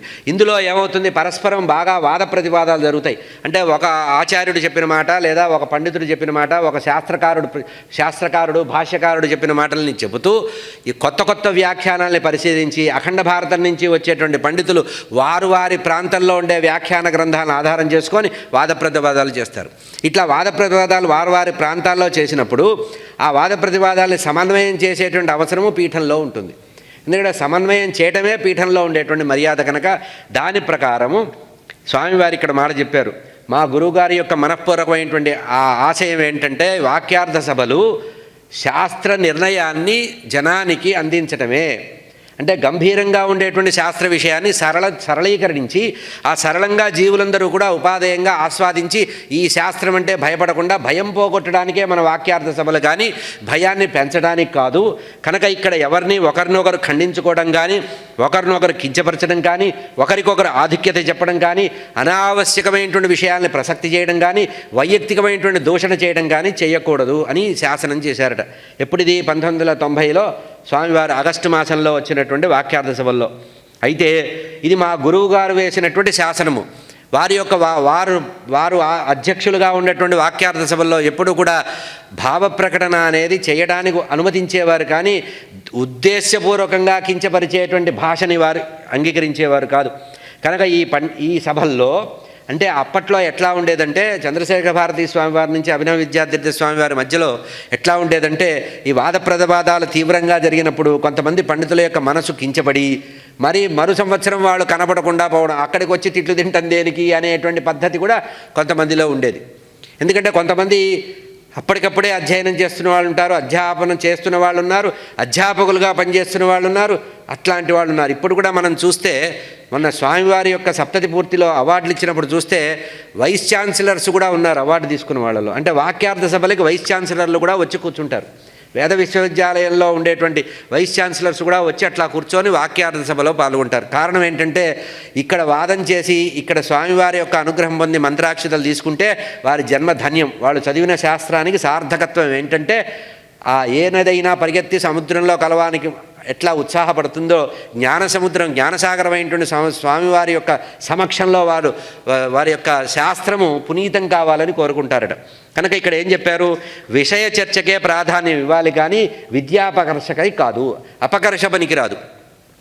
అంటే కొంతమంది మామూలుగా ఏం చేస్తారంటే తమకుండేటువంటి జ్ఞానానికి కొన్ని కవచాలు వేసి మాట్లాడుతూ ఉంటారు. అంటే వారి యొక్క సిద్ధాంతంలో ఎక్కడైనా పొరపాటు పడ్డా అది గట్టిగా మాట్లాడడం ద్వారా దాన్ని పక్కదారి పట్టించి అవతల వాడి యొక్క జ్ఞానాన్ని అణిచివేసి మాట్లాడేటువంటి పద్ధతి ఉంటుంది. కనుక విద్యావర్ధకంగా ఉండాలి. ఈ వాక్యార్థ సభలు ఎట్లా ఉండాలి, భారతీ తీర్థ స్వామి వారి ఆదేశం ఏంటంటే ఇది విద్యావర్ధకంగా ఉండాలంటే ఇక్కడికి వచ్చినవాడు ఏదైనా కొంచెం జ్ఞానాన్ని మూటగట్టుకొని వెళ్ళేటట్టు ఉండాలి. అంతేగాని తెచ్చిన గ్రంథాన్ని అక్కడ వారేసి జీవితంలో మళ్ళీ ఈ శాస్త్రం ముట్టుకోకూడదు, విరక్తి కలగకూడదట. కనుక విద్యావర్ధకంగా ఉండాలి, సన్మార్గ ప్రదర్శకంగా ఉండాలి. ఏదైనా ఒక శాసనం ఒక ప్రతిపాదన చేసినప్పుడు నిర్దిష్టంగా ఉండాలి. గాలివాటంగా అప్పుడొక మాట ఇప్పుడొక మాట మాట్లాడకుండా నిర్దిష్టంగా మార్గదర్శకంగా సన్మార్గదర్శకంగా ఉండాలి, విద్యావర్ధకంగా ఉండాలి కానీ వివాద కారణంగా ఉండకూడదు అని చెప్పారట. మా గురువుగారి యొక్క హృదయపూర్వకమైనటువంటి ఆశయం ఇది కనుక ఇదే ఆశయాన్ని మీరందరూ కూడా తూచా తప్పకుండా నిలబెట్టాలని చెప్పారట. అని అప్పుడే ఒక మాట చెప్పారట మా గురువుగారు. ఆసేతు హిమాచల పర్యంతం పర్యటించినటువంటి జగద్గురువు. ఆసేతు హిమాచల పర్యంతం పర్యటించినప్పుడు ఈ వాక్యార్థ సభలు కూడా మధ్య మధ్యలో జరిగేవట. విద్వత్ సభలు వాక్యార్థ సభలు జరిగేవి. కాశీ పండితులు కూడా స్వామివారికి చాలా ప్రీతిపాత్రులట. అభినవ విద్యార్థి స్వామివారి గొప్పతనం ఏంటంటే ఇప్పుడు మనం కాశీ విశ్వేశ్వరుడు దేవాలయం దర్శనం చేసిన తర్వాత ఆ దేవాలయం వెనక ఉండేటువంటి అన్నపూర్ణాదేవి విగ్రహం ఉంది కదా, అక్కడ అన్నపూర్ణాదేవి యొక్క పునఃప్రతిష్ఠ కుంభాభిషేకం చేసినటువంటి మహనీయులు మనకి అభినవ విద్యార్థి స్వామి వారు. అంటే కాశీలో ఎవరు దుకాణాలు మొదలుపెట్టినా ఆ దుకాణాల కంటే సర్వోత్కృష్టమైనది అభినవ విద్యార్థి స్వామి వారి యొక్క. అంటే ఏ జగద్గురువు వచ్చినా ఇప్పుడు అన్నపూర్ణాదేవికి మొక్కాలంటే అది అభినవ విద్యార్థి స్వామి వారి చేత పునఃప్రతిష్టాపన చేయబడి కుంభాభిషేకం చేయబడినటువంటి మహత్తరమైనటువంటి. అంటే కాశీ క్షేత్రంలో సాధారణంగా అక్కడి పండితులు పూర్వకాలంలో ఎట్లా ఉండేది, గోవింద భగవత్పాదులు ఏం చెప్పారు శంకర భగవత్పాదుల వారికి, నాయనా నీ జ్ఞానము చాలా అపారమైనది, నీ జ్ఞానము సర్టిఫై కావాలంటే కాశీక్షేత్రానికి వెళ్ళి ఆ పండితులను నెత్తిన 4 మొట్టికాయలు అయ్యి విద్వత్తుతో, అప్పుడు కానీ నీ పాండిత్యం లోకంలో ప్రకటన కాదన్నారు. ఎవరికి వచ్చింది ఈ పరిస్థితి? శంకరుల వారికి వచ్చింది. భగవత్ శంకర పాదాచార్యుల వారు లోకంలో పండితుడు అనిపించుకోవాలంటే కాశీక్షేత్రంలో వారిని ఓడించి వాళ్ళతో తర్కం చేస్తే తప్పించి రాల. అటువంటి పరిస్థితిలో 35వ జగద్గురు ఏంటాడు అభినవ విద్యార్థి స్వామి వారు కాశీక్షేత్రంలో చాలా కాలం ఉండి పండితులందరినీ సమన్వయపరిచి అద్వైత మతంలో ఉండేటువంటి గొప్పతనము, వేదార్థంలో ఉండే గొప్పతనము, విద్యారణ్య స్వామి వారు చేసినటువంటి ఆ విద్యారణ్య భాష్య గ్రంథంలో ఉండేటువంటి కొత్త మెళుకువలు. ఎందుకంటే ఉత్తర భారతదేశం వారు ఆశ్రయించే గ్రంథాలు వేరే ఉంటాయి కనుక ఈ గ్రంథాలు దక్షిణ భారతదేశంలో తయారైనటువంటి పండితులు వారి యొక్క వ్యాఖ్యానాలు ఇవన్నీ వారికి పరిచయం చేసి అక్కడ చాలా గౌరవ మర్యాదలు పొందినటువంటి వ్యక్తి. చతురామ్నాయ పీఠాల్లో శంకరాచార్య స్వామివారి తర్వాత విద్యారణ్య స్వామివారు కూడా చాలా గొప్పగా కాశీ పండితులతో వాదించినట్టుగా చరిత్ర మనకు తెలుస్తుంది. అట్లాగే అభినవ విద్యార్థి స్వామివారు సౌమ్యంగా, వారికి వాదం కంటే కదా సౌమ్యవాదం ఇష్టం, చాలా సౌమ్యంగా మాట్లాడడం అనేది ఇష్టం కనుక వారిని గౌరవించి వారిని పదే కాశీక్షేత్రానికి పిలిచి ఆ అన్నపూర్ణాదేవి యొక్క అమ్మవారి యొక్క కళల్ని వృద్ధి చేయించినటువంటి శక్తి ఉంది. కనుక ఎందుకు చెప్తున్నానంటే మనకి ఈ కలియుగంలో యుగాంతంలో కూడా త్రిశూలం మీద నిలబెట్టగడేటువంటి అవిముక్త క్షేత్రమైన కాశీక్షేత్రంలో కూడా శృంగేరీ పీఠం యొక్క ఔన్నత్యం కనబడుతుంది మనకి. కనుక అది మనకి శిరప్రాయం. అంటే జగద్గురు పీఠాల్లో శృంగేరీ పీఠం ఉన్నతమైనది అని చెప్పడానికి పదే మనసు ఎందుకు వీళ్ళూరుతుందంటే ఆమ్నాయ స్థితి పూర్తిగా ఉన్నటువంటి విషయం. మరొక్కసారి గుర్తుపెట్టుకోండి, 4 ఆమ్నాయ పీఠాలు మొదలుపెట్టినటువంటి ఆదిశంకరాచార్య స్వామి వారు మొట్టమొదటగా స్థాపించిన పీఠము జగద్గురు దక్షిణామ్నాయ పీఠమే. యజుర్వేద పీఠాన్నే మొదలే పెట్టారు. ఎందుకు పెట్టారంటే యజురేవ శిరః, వేదాలు 4 ఉన్నప్పటికీ కూడా యజుర్వేదం శిరప్రాయం. అంటే ఆ వేదమాతకి శిరస్సు లాంటిది, వేద పురుషుడికి శిరస్సుగా ఉంటుంది. యజురేవ శిరః అన్నారు కనుక మొట్టమొదటగా యజుర్వేద పీఠాన్ని దక్షిణామ్నాయ పీఠాన్ని శృంగగిరిలోనే ప్రారంభించారు. ఇది మళ్ళీ ఆ ఊర్లో మారింది, ఈ ఊర్లో మారింది, ఎక్కడ చక్రాలు లేవు, బండి చక్రాలు లేవు, మొబైల్గా ఉన్నది కాదు. ఇది పూర్తిగా తుంగా తీరంలో ఋష్యశృంగ మహర్షి తపస్సు చేసినటువంటి పవిత్ర ప్రదేశంలో సర్వజీవులు సర్వజంతువులు కూడా శత్రుభావం లేకుండా ఐక్యంగా నిలబడ్డటువంటి ప్రదేశంలో ఆ తుంగా తీరంలో స్వామివారు శంకరాచార్య స్వామివారు మొట్టమొదటగా ఆమ్నాయ పీఠాన్ని ప్రారంభించారు. 4 ఆమ్నాయ పీఠాల్లో మొట్టమొదటి పీఠమే దక్షిణామ్నాయ యజుర్వేద పీఠమైనటువంటి శృంగగిరి పీఠము. ఈ శృంగగిరి పీఠం యొక్క ఆమ్నాయ పుస్తకాలు ఇప్పుడు మన గ్రంథాలయాల్లో దొరుకుతున్నాయి. సాధన గ్రంథమండలి వాళ్ళు వేసిన దాంట్లో ప్రత్యేకంగా ఆమ్నాయ శాసనాలు ఉన్నాయి, చదవండి, చాలా స్పష్టంగా తెలుస్తుంది. అంటే ఏమిటి, 4 జగద్గురు పీఠాలు ఉన్నప్పటికి కూడా ఈ 4 జగద్గురు పీఠాల్లో అంటే మిగతా 3 పీఠాల్లో ఏదైనా ధర్మానికి ఏదైనా భంగం కలిగినా లేదా ఉత్తరాధికారి నిర్ణయంలో ఎక్కడైనా తేడా వచ్చినా ఈ నిర్ణయాధికారం ఎవరికి ఇచ్చారు? దక్షిణామ్నాయ పీఠానికి ఇచ్చారు. ఇది యాజమాన్య పీఠంగా చెప్పుకోవచ్చు. రాజపీఠము జగద్గురు పీఠము అన్నారు కనుక దీనికి పీఠానికి జగద్గురు పీఠానికి ఇంకొకటి తగిలించి ఇవాళ రేపు ప్రచారాలు జరుగుతున్నాయి. ఇంకా ఏ పీఠము ఆ స్థాయి ఉండదు. ఎందుకంటే స్వామివారు ఆమ్నాయ శాసనంలోనే స్పష్టంగా రాసిన మాట ఇది. ఇక్కడ ఉత్తరాధికార నిర్ణయం కూడా ఇతర పీఠాలకి ఇచ్చేటప్పుడు మనం మొన్ననే చూసాం కదా, 2 పీఠాల్లో ఉత్తరాధికారి నిర్ణయించినప్పుడు స్వామివారు తమ యొక్క సంకల్ప బలం చేత తాను పీఠం కదలకూడదు అనుకున్న నిర్ణయంలో భారతీయ స్వామివారు అక్కడే ఉంటే వారిని ఇక్కడికి రప్పించి వారి యొక్క గురువుగారి ఆదేశాన్ని నెరవేర్చడానికి ఇక్కడే మంత్రాక్షతలు ఇచ్చి ఇక్కడే దండకమండలాలు ఇచ్చి లాంఛనప్రాయంగా వారు సన్నిధానం వారిని పంపించి వారి పీఠంలో పీఠాద్రోహణ చేయించారు. ఇది ఎందుకు? ఆదిశంకరాచార్య స్వామి వారి యొక్క ఆదేశం. ఇంకొక రహస్యం మనకు కనబడుతుంది. 32 సంవత్సరాల జీవితకాలంలో శంకరాచార్య స్వామి వారు ఉంటే అందులో పూర్తిగా 12 సంవత్సరాలు ఒక పుష్కర కాలం శృంగేరిలోనే ఉన్నట్టు మనకు ఆధారాలు ఉన్నాయి. ఎందుకు అక్కడ 12 సంవత్సరాలు ఉన్నారు అంటే శారదా అమ్మవారిని అక్కడ నిలిపారు. సరే, అది మనకి లోకంలో తెలిసిన కథే. ఇంకొక విషయం ఏంటంటే తాను భవిష్యత్తులో స్థాపించవలసినటువంటి 3 ఆమ్నాయ పీఠాలు మిగిలి ఉన్నాయి. ఆ 3 ఆమ్నాయ పీఠాల్లో ఉండేటువంటి ఆ పీఠాధిపతుల్ని తయారు చేయడానికి ఇది సరి అయిన స్థలం అని నిర్ణయించుకున్నారు. ఇది విద్యాపీఠము, విద్యా గౌరవం కలిగిన విద్వత్పీఠం. ఎందుకు విద్వత్పీఠం అంటుంటా అంటే సురేశ్వరాచార్యులు వారు మొట్టమొదటి పీఠాధిపతి అక్కడ. వారు ఎంతటి వారంటే శంకరాచార్య స్వామి వారి కంటే వయసులో పెద్దవారే కాకుండా శంకరాచార్య వారితో సమానమైనటువంటి పాండిత్యం కలిగినటువంటి వ్యక్తి. ఆ వాద ప్రతివాదాలు జరుగుతున్నప్పుడు నువ్వా నేనా అన్నట్టు ఢీ కొట్టినటువంటి పాండిత్యం కలిగినటువంటి అంత విద్వత్తు కలిగినటువంటి పూర్వమీమాంసలో కానీ కర్మకాండలో కానీ కాండత్రయంలో కానీ ఏదైనా సరే ఒక విషయంలో వచ్చినప్పుడు పూర్తి నిబద్ధతతో ఉండి అవసరం వస్తే శరీరమైనా త్యాగం చేస్తాను కానీ శాస్త్ర విషయంలో తేడా లేదు అని ఒక నిబద్ధత కలిగినటువంటి పండితుడుగా సురేశ్వరాచార్యుల వారిని మండన మిశ్రుల వారిని సురేశ్వరాచార్యులుగా తయారు చేశారు. కనుక వీరి యొక్క గైడెన్స్లో వీరి యొక్క దీంట్లోనే మిగతా పీఠాలకు కూడా అధికారులను పీఠాధిపతులను తయారు చేసినట్టుగా మనం ఊహించవచ్చు. లేకపోతే 12 సంవత్సరాలు ఎందుకు ఉండాలి అక్కడ? వారి యొక్క మొత్తం 32 సంవత్సరాల్లో అఖండ భారతాన్ని 3 సార్లు పర్యటించిన స్వామివారు ఎక్కడైనా ఉండవచ్చు. కాళహస్తి వెళ్ళారు, శ్రీశైలం వెళ్ళారు, తిరుపతి క్షేత్రానికి వెళ్ళారు. వారు వెళ్ళని క్షేత్రం లేదు. అటువంటి అన్ని క్షేత్రాలు వెళ్ళినప్పటికీ కూడా మూలంగా ఇక్కడ స్థాపన చేస్తూ ఇక్కడే మిగతా ఆచార్యులను కూడా తయారు చేసి పీఠ మర్యాదలు, సంప్రదాయము, పద్ధతి, నిత్య అర్చనలు ఇవన్నీ కూడా సంప్రదాయం తయారు చేసినటువంటి ఒక రకంగా చెప్పాలంటే లా బుక్ కానీ కాన్స్టిట్యూషన్ కానీ తయారు చేసింది ఇక్కడే. ఆమ్నాయపీఠ శాసనాలన్నీ నా దృష్టిలో బహుశా ఊహించవచ్చు. ఈ మూల ఆమ్నాయ శాసనాలు కూడా శృంగేరిలోనే తయారైనట్టుగా మనం చెప్పవచ్చు. ఇక మనవాళ్ళు పిచ్చి లెక్కలు చేస్తున్నారు, క్రీస్తు పూర్వం లాగేస్తున్నారు, ఎక్కడికో తీసుకెళ్తున్నారు. ఈ విషయంలో కూడా అభినవ విద్యాతీర్థ స్వామి వారు కాశీక్షేత్రంలో ఒకసారి ఒక సమావేశం ఏర్పాటు చేసి 3 ఆమ్నాయ పీఠాల వారిని అక్కడ ఒక చోట కూర్చోబెట్టి కాశీ పండితుల సమక్షంలో తీర్మానం చేశారు. అయ్యా, ఒక్కొక్క పీఠం వారు ఒక్కొక్క కాలాన్ని, జనన కాలాన్ని చెప్తున్నారు, జీవితకాలం చెప్తున్నారు. ఎవరి అభిప్రాయాలు వాళ్ళు ఉంచుకోండి. కానీ మనం ప్రధానంగా ఆలోచించవలసింది అద్వైత మత ప్రచారమే. స్వామివారి తారీఖులు దస్తావేజులు కాదు, ఇది కాదో ఈ చరిత్రకు అర్థం అన్నాడు శ్రీశ్రీ.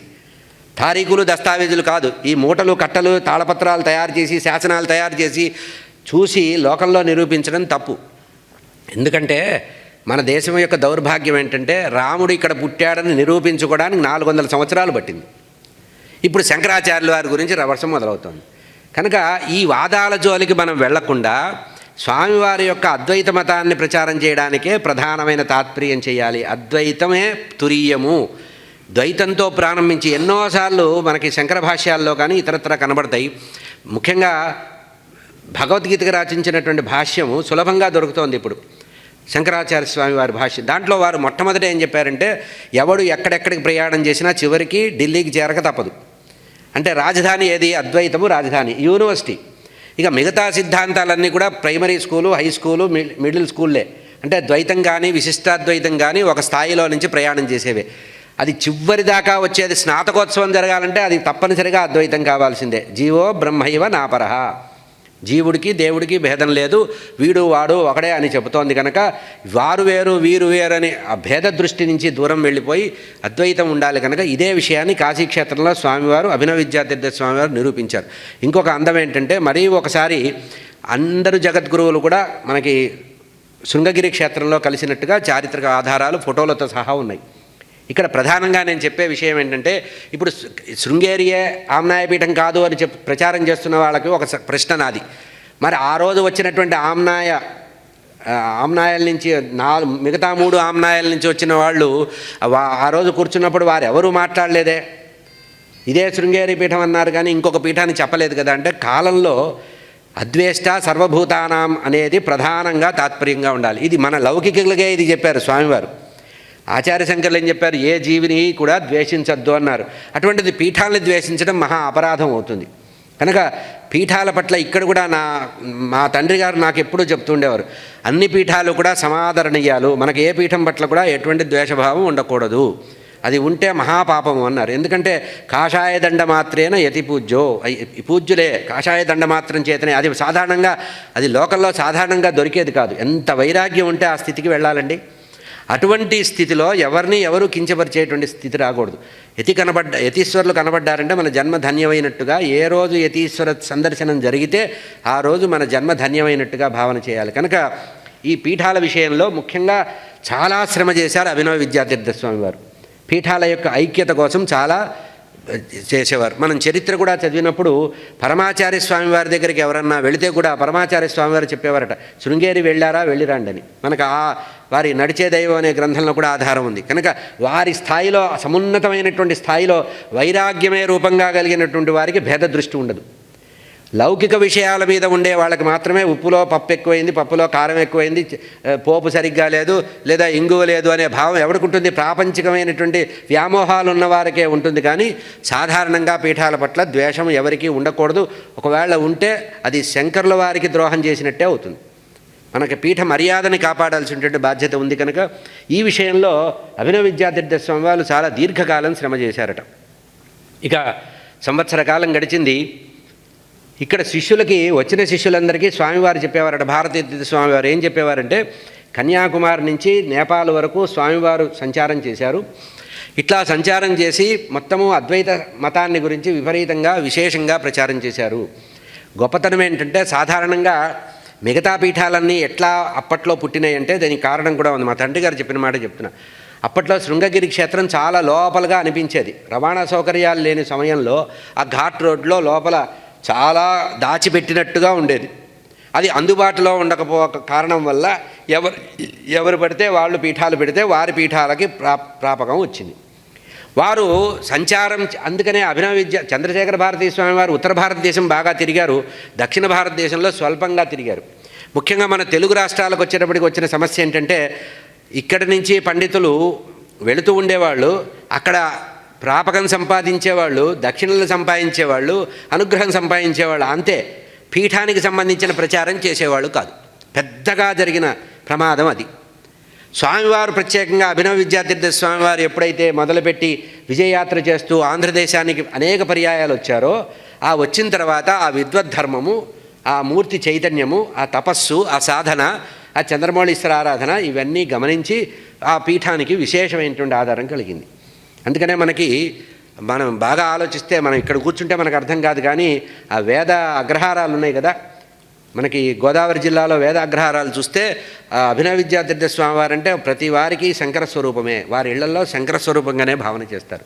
వారు పంచి ఇచ్చినటువంటి ధార్మిక చైతన్యం అటువంటిది. అందుకనే మీకు గమనించండి, ఒకానొక సందర్భంలో అన్నవరం మహాక్షేత్రంలో విశిష్టాద్వైతాన్ని ప్రారంభించాలి అని చెప్పి కొంచెము కొత్తగా ప్రయత్నం చేస్తే, అప్పుడు అభినవ విద్యాతీర్థ స్వామివారు, చంద్రశేఖర భారతీ స్వామివారు, తర్వాత అభినవ విద్యాతీర్థ స్వామివారు మన విజయవాడలో ఉండే విశ్వనాథ సత్యనారాయణ గారు లాంటి కొంతమంది పండితుల్ని, కవులని ప్రోత్సహించి మీరు ప్రతిఘటించండి అని చెబితే, వీరు విశ్వనాథ సత్యనారాయణ గారు ఆమరణ నిరాహార దీక్ష చేస్తాను, ఇది అద్వైతంగానే ఉండాలి, అక్కడ శివ విష్ణువులు ఉన్నారు అని చెప్పి ఆ పీఠాన్ని మర్యాద కాపాడారు. కనుక క్షేత్ర మర్యాద కాపాడడానికి కూడా మనకి జగద్గురువులే మనకి శరణ్యము. జగద్గురువులు, ఇప్పుడు భద్రకాళి దేవాలయం, వరంగల్లో ఉండేటువంటి భద్రకాళి దేవాలయంలో చాలా ఉగ్రంగా ఉండేవారట అమ్మవారు. చాలా రాత్రిపూట సంచరించేవారట. ఆ ఎదురుగా భద్రకాళి చెరువు అని ఉంది. అక్కడ ప్రతి సంవత్సరం 3-4 శరీరాన్ని త్యాగం చేయాల్సిన పరిస్థితి వచ్చేది. అటువంటి సమయంలో అభినవ విద్యాతీర్థ స్వామి వారు ఆ చైతన్యాన్ని, ఆ ఉగ్రత్వాన్ని కొంచెం తగ్గించి వారు కొన్నాళ్ళు అనుష్ఠానం చేసి చైతన్యాన్ని పెంచారట అమృతప్రాయంగా.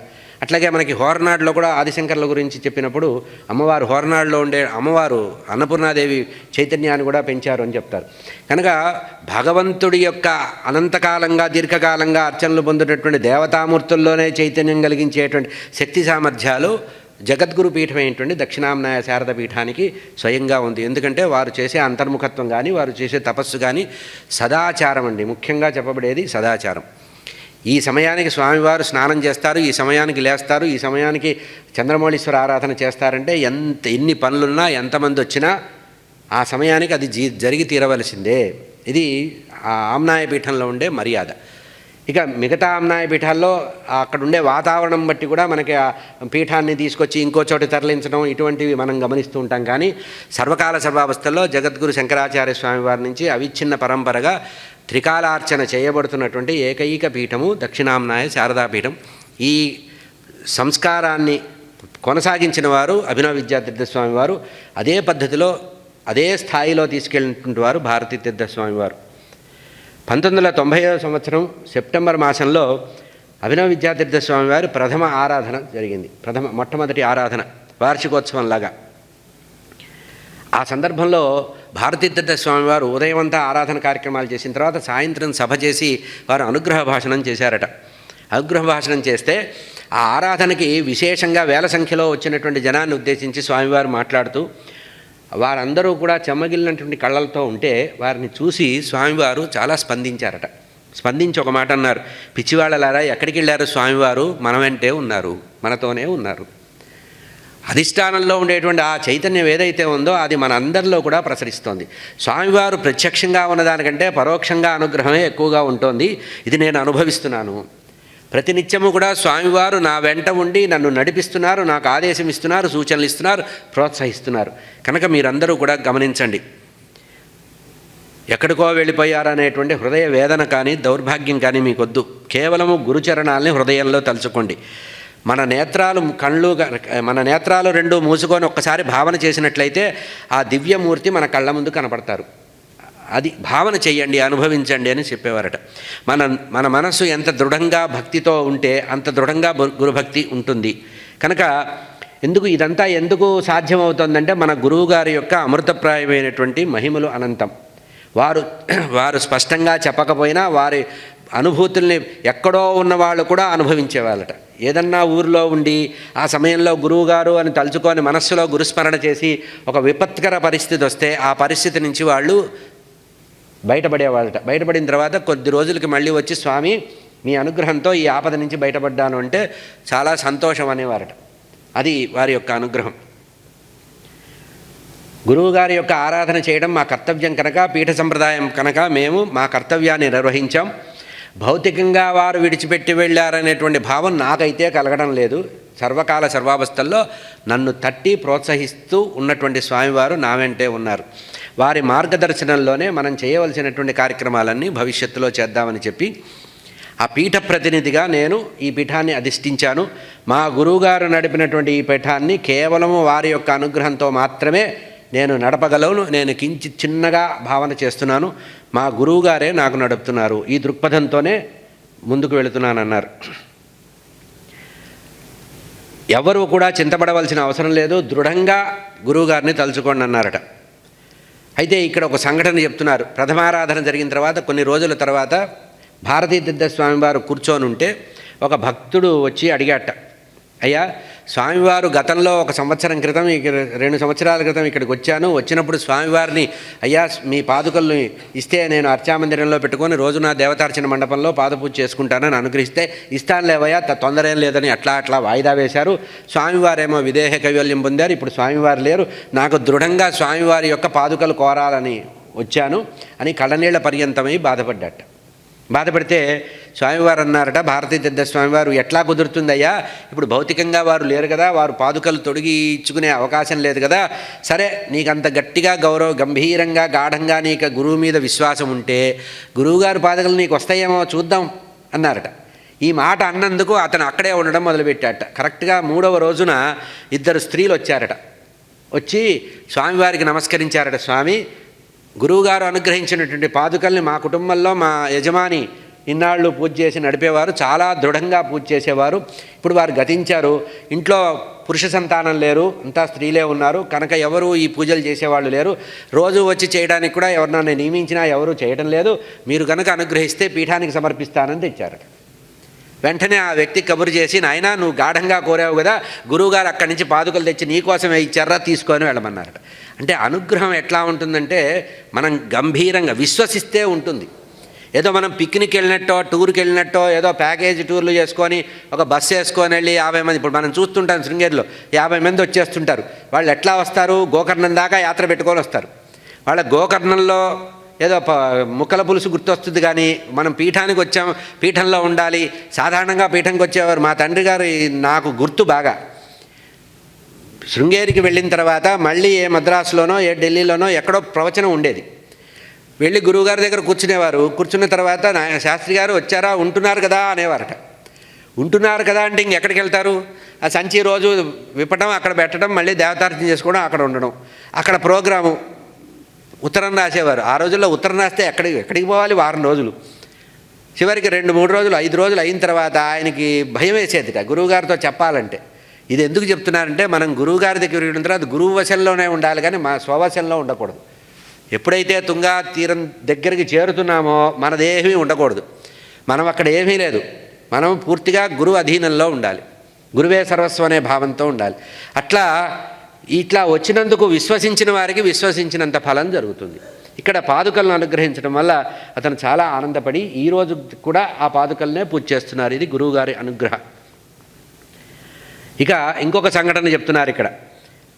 ఒక భక్తుడు వచ్చాట. అయ్యా, గురువుగారు నాకు మంత్రోపదేశం చేస్తానని చెప్పారు. మంత్రోపదేశం చేస్తానంటే నాకు కొన్నాళ్ళు సాధన చేయమని చెప్పి, గాయత్రీ మంత్రాన్ని బాగా సాధన చేయి, సకాలంగా సంధ్యావందనం చేయి అని చెప్పారు. వారు తీరా నేను బాగా అక్షరలక్షలు గాయత్రి సాధన చేసేటప్పటికి నాకు గురువుగారు ప్రత్యక్షంగా గురువు యొక్క అనుగ్రహం లేకపోయింది. నేను నా జీవితం తరించడం ఎట్లా? గురువుగారేమో నీకు మంత్రం ఇస్తారని మాట ఇచ్చారు, ఆ మాట నిలబెట్టుకునే పరిస్థితి ఎట్లా అని అనుకున్నారట. అని ఆలోచిస్తే ఈ భారతీతీర్థ స్వామి వారికి ఉత్తరం రాశారట ఆ భక్తుడు. అయ్యా, నాకు నిద్ర పట్టట్లేదు, ఏ పని చేయబట్టం లేదు కాదు.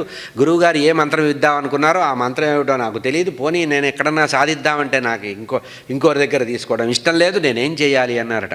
అప్పుడు స్వామివారు ఒక రోజున ఉత్తరం రాశారట. నీ యొక్క ఆవేదన నాకు అర్థమైంది, గురువుగారి ఆదేశమైంది, నీకు మంత్రోపదేశం శృంగగిరి క్షేత్రంలో జరుగుతుంది, రావాల్సిన ఉత్తరం రాయించారట. చూడండి, ఎందుకు చెప్తున్నానంటే, అనుగ్రహం అనేది ఒక సామాన్య భక్తుడు ఏదన్నా కోరితే ఆ ఇవ్వడం అనేది అంత విరళంగా ఉండడం అనేది అమృతప్రాయమైనటువంటి విషయం. అవి వచ్చి స్వామివారి యొక్క పాదాలకు నమస్కరించి పాదపూజ చేసి గురువుగారి దగ్గర మంత్రానుగ్రహం పొందారట. ఇక్కడ విచిత్రం ఏంటంటే, గతంలో తన ఏ మంత్రం తీసుకోవాలని మనసులో అనుకోని గురువుగారి దగ్గరకు వచ్చి దీర్ఘకాలం ఎదురు చూశాడో అదే మంత్రం గురువుగారు అనుగ్రహించారట. అంటే భావగ్రాహి అయినటువంటి పరమాత్మ గురువుగారు ఎప్పుడు కూడా మన భావాల్ని గ్రహిస్తారు. మనం భౌతికంగా గురువును చూసినంత వరకు మనకి ఏమీ కనబడదు. ఒడ్డు పొడుగులు చూస్తే మనం గురువుగారిని అర్థం చేసుకోలేము. వారిలో ఉండేటువంటి ఆ అపర శారద అంశని చూసినట్లయితే మనం లబ్ధి పొందగలం. ఇక ఇంకొక సన్నివేశం చెప్తున్నారు. ఒక మహాభక్తుడు గురువుగారికి స్వయంగా పాదుకలు తయారు చేసి ఇవ్వాలని నిర్ణయించుకున్నట్ట. వారు కరెక్ట్గా ఒకరోజు వచ్చి గురువుగారి దగ్గర అడిగితే, పాప ఆయన అభినవ విద్యాతీర్థ స్వామి వారు చాలా అందుబాటులో ఉండే వ్యక్తి. అంటే వారు కాగితం మీద పాదాలు పెట్టి కొలతలు వేసిస్తారుగా, బట్ట మీదనో కాగితం మీదనో పెట్టి దాన్ని గుర్తులు పెట్టి ఇస్తారు. అట్లాగే వారు పాదాల యొక్క కొలతలు ఇచ్చారట. పాపం ఆయన తయారు చేయించడానికి మామూలుగా అటువంటి పనులు చెక్క పనులు చేసేవాడు సగం పని చేసి వదిలిపెట్టి మళ్ళీ చేయడం అనేది అలవాటు. ఈ లోపల స్వామివారు సిద్ధి పొందారు. అభినవ విద్యాతీర్థ స్వామి వారు సిద్ధి పొందారు. ఆయనకి మనసులో బాధపడింది, ఈ పాదుకలు గురువుగారి కోసం చేయించాం కదా, మరి గురువుగారు లేకపోతే ఈ పాదుకలు ఏం చేయాలి అని బాధపడుతూ భారతీతీర్థ స్వామి వారి దగ్గరకు వచ్చి, స్వామివారు గురువుగారికి పాదుకలు చేయించాను, ఈ పాదాలని మరి వారి యొక్క అనుగ్రహం పొందాలని నేను చేయించుకున్నాను, నా పూజామందిరంలో స్వయంగా పెట్టుకోవాలని చాలా కష్టపడి చేయించాను అని చెప్పారట. సరే, ఒక పని చేయి, నిజంగా నీ గురువుగారి మీద నీకు అంత భక్తి ఉంటే గురువుగారిని పాదుకల్లో చైతన్యం కలిగిస్తారు, ఎందుకు ఆరాటపడతావో ఉండమని ఆ పాదుకలు తీసుకున్నారట. పాదుకలు తీసుకొని మర్నాడు ప్రతిరోజు కూడా అధిష్టాన మందిరాలకు వెళ్ళి గురువుగారు అర్చన చేసే అలవాటు ఉంది. ఈ పాదుకల్ని తీసుకొని వెళ్ళి ఆ అధిష్టానంలో శివలింగం ఉంటుంది, ఆ శివలింగం ఎదురుగా పెట్టి మంత్రాలు చదివి బీజాక్షరాలతో ధ్యానం చేస్తూ స్వామివారు కొంతసేపు అక్కడ తపస్సు చేసినట్టుగా చేసి ఆ శివలింగంలో ఉండేటువంటి అభినవ విద్యాతీర్థ స్వామివారి చైతన్యాన్ని ఈ పాదుకల్లోకి నిక్షిప్తం చేసి, నువ్వు అదృష్టవంతుడిరా నాయన, పాదుకలు గురువుగారు అనుగ్రహించారు, తీసుకెళ్ళమన్నారట. ఆ పాదుకలు తర్వాత ఆ గృహంలో ఉండి చాలా విభూతులు కలిగించిందట. ఈ పాదుకలు తీసుకెళ్ళి ఇంట్లో పెట్టి చేసిన తర్వాత ఆ గృహస్థుకి చాలా కలిసి వచ్చిన సంఘటనలు ఉన్నాయి. అంటే ఏమిటి? ప్రత్యక్షంగా గురువుగారు ఒకసారి చెప్పినట్లుగా అభినవ విద్యాతీర్థ స్వామి వారి గురించి భారతీతీర్థ స్వామి వారు ప్రత్యక్షంగా భౌతికంగా లేకపోయినా వారి యొక్క అనుగ్రహం మనకు ఉంటుంది, వారు నడిపిస్తారు, వారే మనకు వస్తున్నారంటే స్వయంగా ఆ భక్తుడి ఇంటికి స్వామివారు వచ్చారు. ఇది శృంగగిరి పీఠంలో ఉండేటువంటి గొప్ప విషయం. ఈ అనుభూతిని పొంది ఆ భక్తులు ఎప్పటికి కూడా దాన్ని స్మరిస్తూ ఉంటారట. ఒకానొక సందర్భంలో మెడ్రాస్లో స్వామివారు విజయయాత్ర చేస్తున్నప్పుడు భారతీతీర్థ స్వామివారు ఒక విలేకరు అడిగారట, మీ జీవితంలో అత్యంత ఆనందకరమైన సంఘటన ఏమిటి అడిగితే వెంటనే భారతీతీర్థ స్వామివారట దీని గురించి పెద్దగా ఆలోచించాల్సింది లేదు, నన్ను మొట్టమొదటిగా స్వామివారు చూసి నన్ను అనుగ్రహించి నన్ను శిష్యులుగా విద్య నేర్పడానికి నన్ను ఏ రోజైతే అనుగ్రహించారో అదే నాకు మొదటిది, అదే చివరిది, జీవితంలో పరమానంద సదృశమైనటువంటి సందర్భం. అంటే గురువే సర్వస్వము అనేటువంటి ఏకాంతమైన భావం ఉండాలి. ఆ గురువు మీద ఎవరికైతే అచంచలమైనటువంటి విశ్వాస భక్తి ప్రపత్తులు ఉంటాయో వారు సర్వకాల సర్వావస్థల్లో గురువు యొక్క అనుగ్రహంతో ముందుకు వెళ్తారు. గురువుని స్మరించినంత మాత్రం చేతనే సర్వకార్యాలు నెరవేరుతాయి అనడానికి చెప్పబడుతోంది. ఇప్పటికి కాదు ఎప్పటికి కూడా నేను ఈ దేహం ఉన్నంత వరకు కూడా గురువు గారి యొక్క అనుగ్రహాన్ని నేను మర్చిపోను అని చెప్పారు. మఠ సంప్రదాయం ప్రకారమే స్వామివారికి 1989లో ఆశ్రమం పీఠాధిపత్యం వచ్చినప్పటికి కూడా అంతకు 10 సంవత్సరాల ముందే, అంటే సుమారు 15 సంవత్సరాలు వారు ఉత్తరాధికారిగా ఉన్నారు. స్వామివారు మహాసన్నిధానం వారు ఉన్నప్పుడే సన్నిధానం వారు ఉన్నారు. అయితే పీఠాధిపత్యం ఉత్తరాధికారిగా ప్రకటించి తురియాశ్రమాన్ని ఇచ్చిన మర్నాడే స్వామివారు చెప్పారట, ఈ రోజు నుంచి కూడా ఈ పీఠ వ్యవహారాలన్నీ కూడా మీరే చూసుకోవాలి అని తయారు చేశారన్నమాట. తయారు చేసి పద్ధతిలో. అయితే వీరు ఎంత వినయంగా ఉండేవారటంటే ఏదైనా నిత్యకృత్యం జరిగేటప్పుడు నిత్యకృత్యాల్లో నిర్ణయం స్వామివారు తీసుకునేవారట. గురువుగారిని తెలుసుకొని నిర్ణయం తీసుకునేవారట. ఎప్పుడైనా పెద్ద పెద్ద విషయాల మీద నిర్ణయాలు చేయాల్సి వచ్చినప్పుడు స్వామివారితో ఏకాంతంగా మాట్లాడి ఇట్లా ప్రతిపాదన వచ్చింది, ఇట్లా చేయాలనుకుంటున్నాము, మీ ఆజ్ఞ ఆదేశం అయితే మీరు నిర్దేశం చేస్తే మీ మార్గనిర్దేశంలో వెళతానని చెప్పేవారట. అట్లా పరోక్షంగా తాను చేస్తున్నట్టే అనుకున్నారు, కానీ స్వతంత్రంగా చేస్తున్నట్టు ఏ రోజు అనుకోలేదు 15 సంవత్సరాలు. కానీ ఇప్పుడు బాధ్యత వచ్చి నెత్తిన పడింది కనుక గురుస్మరణ చేస్తూ నిర్ణయించేవారట. ఇక్కడ అదే చెప్తున్నారు, పీఠారోహణ చేసిన సందర్భంలో స్వామివారు మాట్లాడినటువంటి మాటలు శిలాక్షరాలు.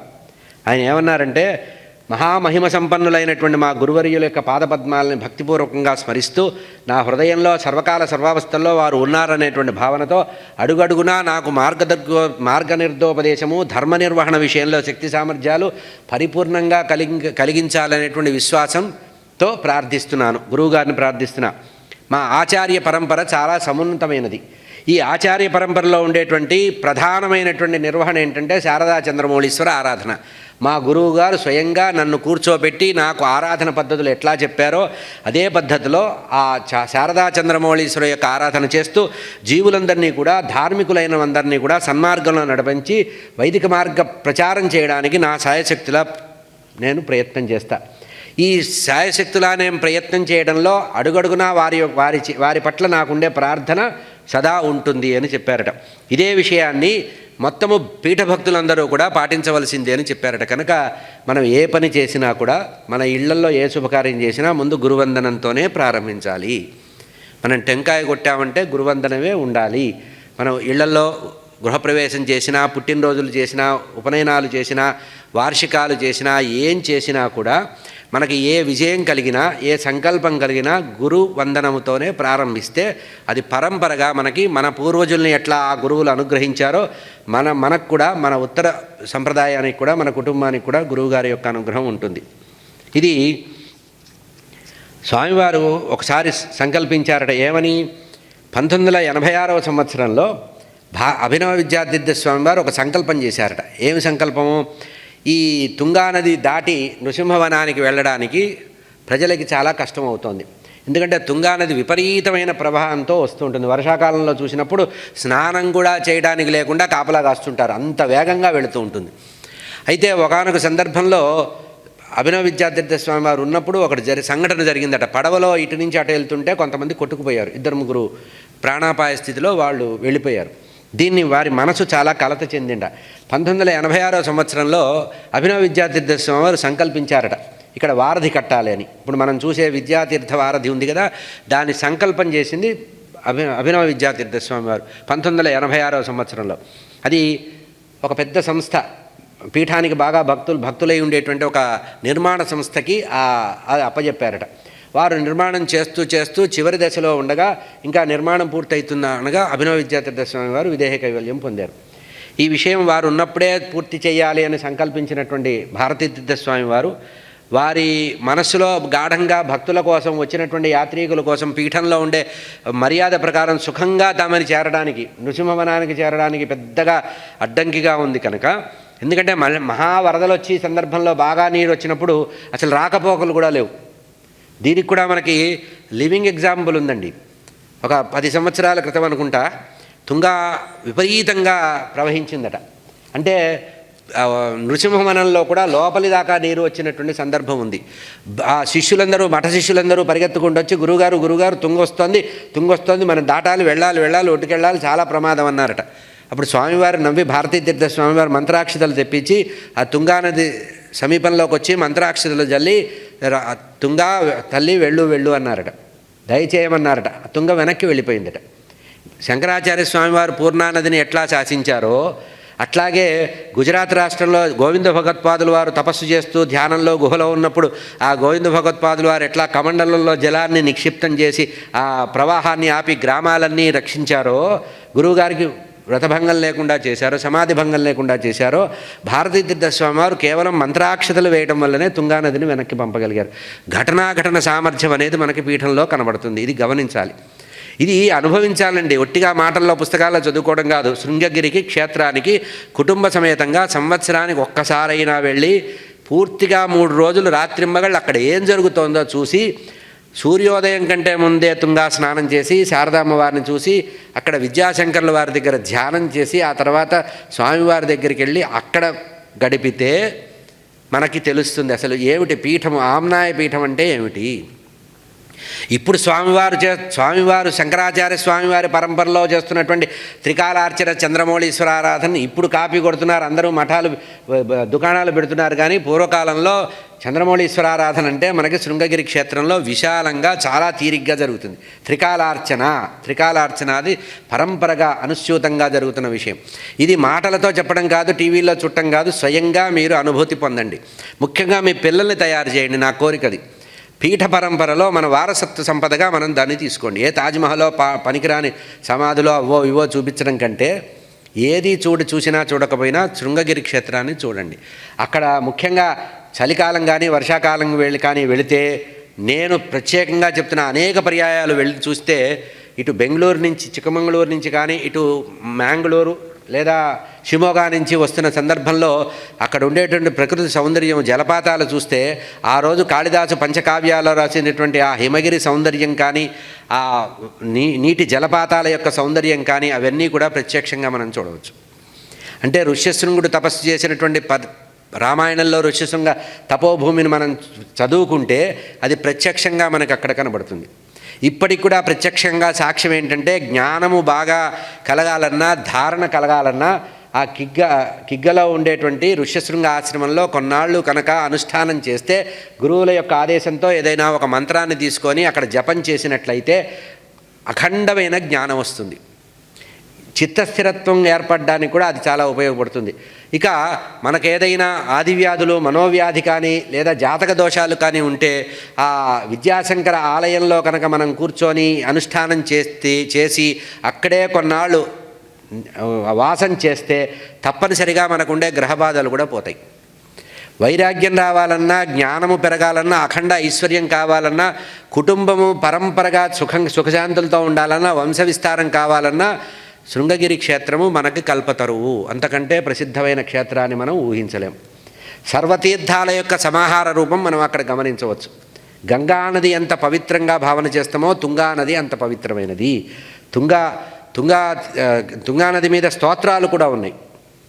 భావన చేయండి, అనుభూతి పొందండి. నిజంగా భగవంతుడు ఉన్నాడు అని చెప్పడానికి ఆ క్షేత్రంలో ఉండే మహిమ అడుగడుగునా కనబడుతుంది. అక్కడుండే దేవాలయాల్లో ఉండే చైతన్యం చాలా గొప్పది. అమ్మవారి యొక్క రథోత్సవం చూసిన అవకాశం ఉంటే నవరాత్రులు అక్కడ గడపండి. నవరాత్రుల్లో ఉదయము సాయంత్రము జరిగేటువంటి కార్యక్రమాలు, రాత్రి 11 గంటల వరకు జరిగే కార్యక్రమాలు, నిరంతరము జరిగే అన్నప్రసాద వినియోగము, ఇవన్నీ చూస్తే జన్మ ధన్యమవుతుంది. మనకు ఉండే షష్ఠిపూర్తులు కానీ పుట్టినరోజులు కానీ ఏదైనా సరే శృంగగిరి క్షేత్రంలో చేసుకోవచ్చు. ప్రత్యేకంగా ఈ సందర్భంలోనే గుర్తు చేస్తున్నాను, మా తండ్రి గారికి షష్ఠిపూర్తి వచ్చిన సందర్భంలో అభినవ విద్యాతీర్థ స్వామి వారు ఒకసారి ఉత్తరం రాశారు. ఇప్పటికీ మా ఇంట్లో ఉంది అది. మా అత్యంత ప్రియ శిష్యులైనటువంటి చంద్రశేఖర శాస్త్రి గారికి ఇదే ఆహ్వానము. మీరు మా పీఠానికి సంబంధించినటువంటి వారసత్వము, మీ యొక్క షష్ఠిపూర్తిని మేము స్వయంగా నిర్వహించదలుచుకున్నాము. మీరు కుటుంబంతో కాకుండా కేవలం దంపతులు మాత్రమే వస్తే మేము మా సాన్నిధ్యంలో మీకు షష్ఠిపూర్తి నిర్వహిస్తాము అని పీఠం నుంచి ఉత్తరం రాయించారు. మా తండ్రి గారు మాకెవ్వరికీ చెప్పకుండా కార్యక్రమంకి ఏదో ప్రవచనాలకు వెళుతున్నట్టుగా వెళ్ళి స్వయంగా ఆ నృసింహవనం దాటిన తర్వాత చంద్రశేఖర భారతీ స్వామివారి అధిష్టానం దగ్గర అభినవ విద్యాతీర్థ స్వామివారు ఎదురుగా కూర్చొని దగ్గరుండి శిష్యులతో మంత్రం చెప్పిస్తూ మా తండ్రి గారికి షష్ఠిపూర్తి ఉత్సవం చేశారు. ఈ భాగ్యం మనం వారసత్వంగా పీఠాన్ని నమ్ముకుంటే మనకు వచ్చే ప్రయోజనాలు ఇవి. ఈ విషయాన్ని తెలిసినటువంటి భారతీ తీర్థ స్వామివారు పీఠ చరిత్రలో తెలుసుకొని మా తండ్రి గారికి ఒక మాట చెప్పారు, మా గురువుగారు షష్ఠిపూర్తి మీకు చేస్తే నవతి మేము చేస్తాను రమ్మన్నారు. 90 సంవత్సరాల పుట్టినరోజు మా తండ్రి గారికి పుట్టినరోజు సమయంలో ఆయుష్హోమం అవి, ఇంకా నాకు ఆయుష్హోమం ఏంటని అడిగారు మా నాన్నగారు. 90 ఏళ్ళు వచ్చినా ఇంకా ఆయుష్హోమం ఏం చేసుకోనంటే, కాదు మా గురువుగారు చేసిన పని నేను చేయాలి కదా అని చెప్పి ఆ నవతి 90 సంవత్సరాల సంబంధించినటువంటి 3 రోజులు నవరాత్రుల సందర్భం, అది మామూలు సందర్భం కాదు. నవరాత్రుల సందర్భంలో అంత పీఠం అంత ఇదిగా ఉన్నా ప్రత్యేకంగా పండితులను ఏర్పాటు చేసి మా కుటుంబ సభ్యులందరినీ వర్షంలో కూర్చోబెట్టి, మేము పెద్ద బెటాలియన్, 6 అన్నదమ్ములం, 2 అక్క చెల్లెళ్ళు, ఇంతమందిని పీఠానికి రమ్మని ప్రత్యేకంగా రమ్మంటే మేమంతా వెళితే ఒక 45 నిమిషాలు నవరాత్రుల్లో మేడ మీద ప్రత్యేకంగా కూర్చోబెట్టి పిలిచి కుటుంబ సభ్యులందరినీ పిలిచి పలకరించి ఏం చేస్తున్నావు అని, ఈ పీఠంలో పరంపరగా మీ హక్కు వినియోగించుకోండి అని చెప్పి అందరికీ వస్త్రాలు ఇచ్చి మంత్రాక్షతలు ఇచ్చిన. అంటే హృదయం ఎట్లా ఉంటుందంటే, పీఠంలో మనం కనుక చొరబడితే ఆ పీఠంలో గురువుగారి హృదయంలో కనుక మనం ఏ కొంచెమైనా ఒక రేణువుగానన్నా ఉండగలిగితే ఆ పీఠం మనల్ని సర్వకాల సర్వావస్థలో రక్షిస్తుంది. ఇక అంతకంటే అదృష్టం మనకి లేదు. జన్మ చరితార్థం అంటే అది ఒక పెద్ద, మనం గంగలో స్నానం చేస్తే వచ్చే పుణ్యం ఏమిటో మనకు తెలియదు, కానీ అక్కడ తుంగానది తీరంలో ఉండేటువంటి స్వామివారి యొక్క చరణతీర్థ సేవనం వల్ల అటువంటి అదృష్టం కలుగుతుంది. మా ఇంట్లో ఏ శుభకార్యం జరిగినా మేము ఉత్తరం రాస్తే మంత్రాక్షితలు, పట్టు వస్త్రాలు మాకు వస్తాయి. ఈ రోజు వరకు మా అబ్బాయి పెళ్లి వరకు కూడా నేను చూసిన అనుభూతి. శుభలేఖ పంపించి స్వామివారికి చెప్తే వెంటనే అక్కడి నుంచి మన కార్యక్రమానికి ఒక 4-5 రోజుల ముందు కనీసం మనకు వస్తాయి. నా ఉపనయనం నుంచి నాకు గుర్తు, ఉపనయనంలో వటువు కట్టుకోవాల్సినటువంటి పట్టు వస్త్రాన్ని మొట్టమొదటిగా జగద్గురువులే ఇస్తారు. ఎందుకు చెప్తున్నానంటే, మనం ఆ పీఠం నుంచి వేరే ఆశించక్కర్లా, అనుగ్రహం మాత్రమే ఆశించండి. ఈ అనుగ్రహం ఎట్లా ఉంటుందంటే, వారు మంత్రాక్షిత రూపంలో ఉంటుంది, మాట రూపంలో ఉంటుంది, ఎట్లా అయినా ఉంటుంది. అనేక పర్యాయాలు మా తండ్రి గారు వయసు బాగా అయిపోయి ప్రవచనాలు మానేసి ఎక్కడికి వెళ్లకుండా ఇంట్లో కూర్చున్న సందర్భంలో ప్రతి సంవత్సరం ఆషాఢ మాసంలో స్వామివారి దగ్గరికి వెళ్ళే అలవాటు ఉంది. ఆ సందర్భంలో వెళ్ళి తండ్రి గారి ఆరోగ్యం గురించి అడిగితే స్వామివారు ఎంత కరుణాపాత్రులు అంటే, ఆ పీఠం తన పీఠ కింద ఉండేటువంటి మంత్రాక్షతలు, మామూలుగా పక్కనుండే మంత్రాక్షతలు ఉంటాయి, తీసిచ్చి వారికి ఏమిటయ్యా శతమానం భవతి అనేవారు. ఆనందకరంగా చేస్తూ ఉండేవారు. తర్వాత ఇటీవల నేను వెళ్ళి అడిగితే అన్నారు, మీకు లెక్కలు సరిగ్గా రానట్టున్నాయి, అధిక మాసాలు లెక్కించారా అన్నారు. 97 సంవత్సరాలకి అధిక మాసాలు కలుపుకుంటే ఏమైంది అన్నారు. అంటే గురువు యొక్క వాక్యం అంత దృఢంగా ఉంటుంది కనుక అటువంటి గురుచరణాలని సర్వకాల సర్వావస్థల్లో మననం చేస్తూ జన్మ చరితార్థం చేసుకోవాలి. స్వస్తి ప్రజాభ్యః పరిపాలయంతాం న్యాయేన మార్గేణ మహిమహీషాః గోబ్రాహ్మణేభ్యః శుభమస్తు నిత్యం లోకాః సమస్తాః సుఖినో భవంతు. కాలే వర్షతు పర్జన్య పృథివీ సస్యశాలిని దేశోऽयं క్షోభరహితః బ్రాహ్మణాः సంతు నిర్భయాः అపుత్రాः పుత్రిణः సంతు పౌత్రిణः అధనాः సధనాः సంతు జీవంతు శరదాం శతం.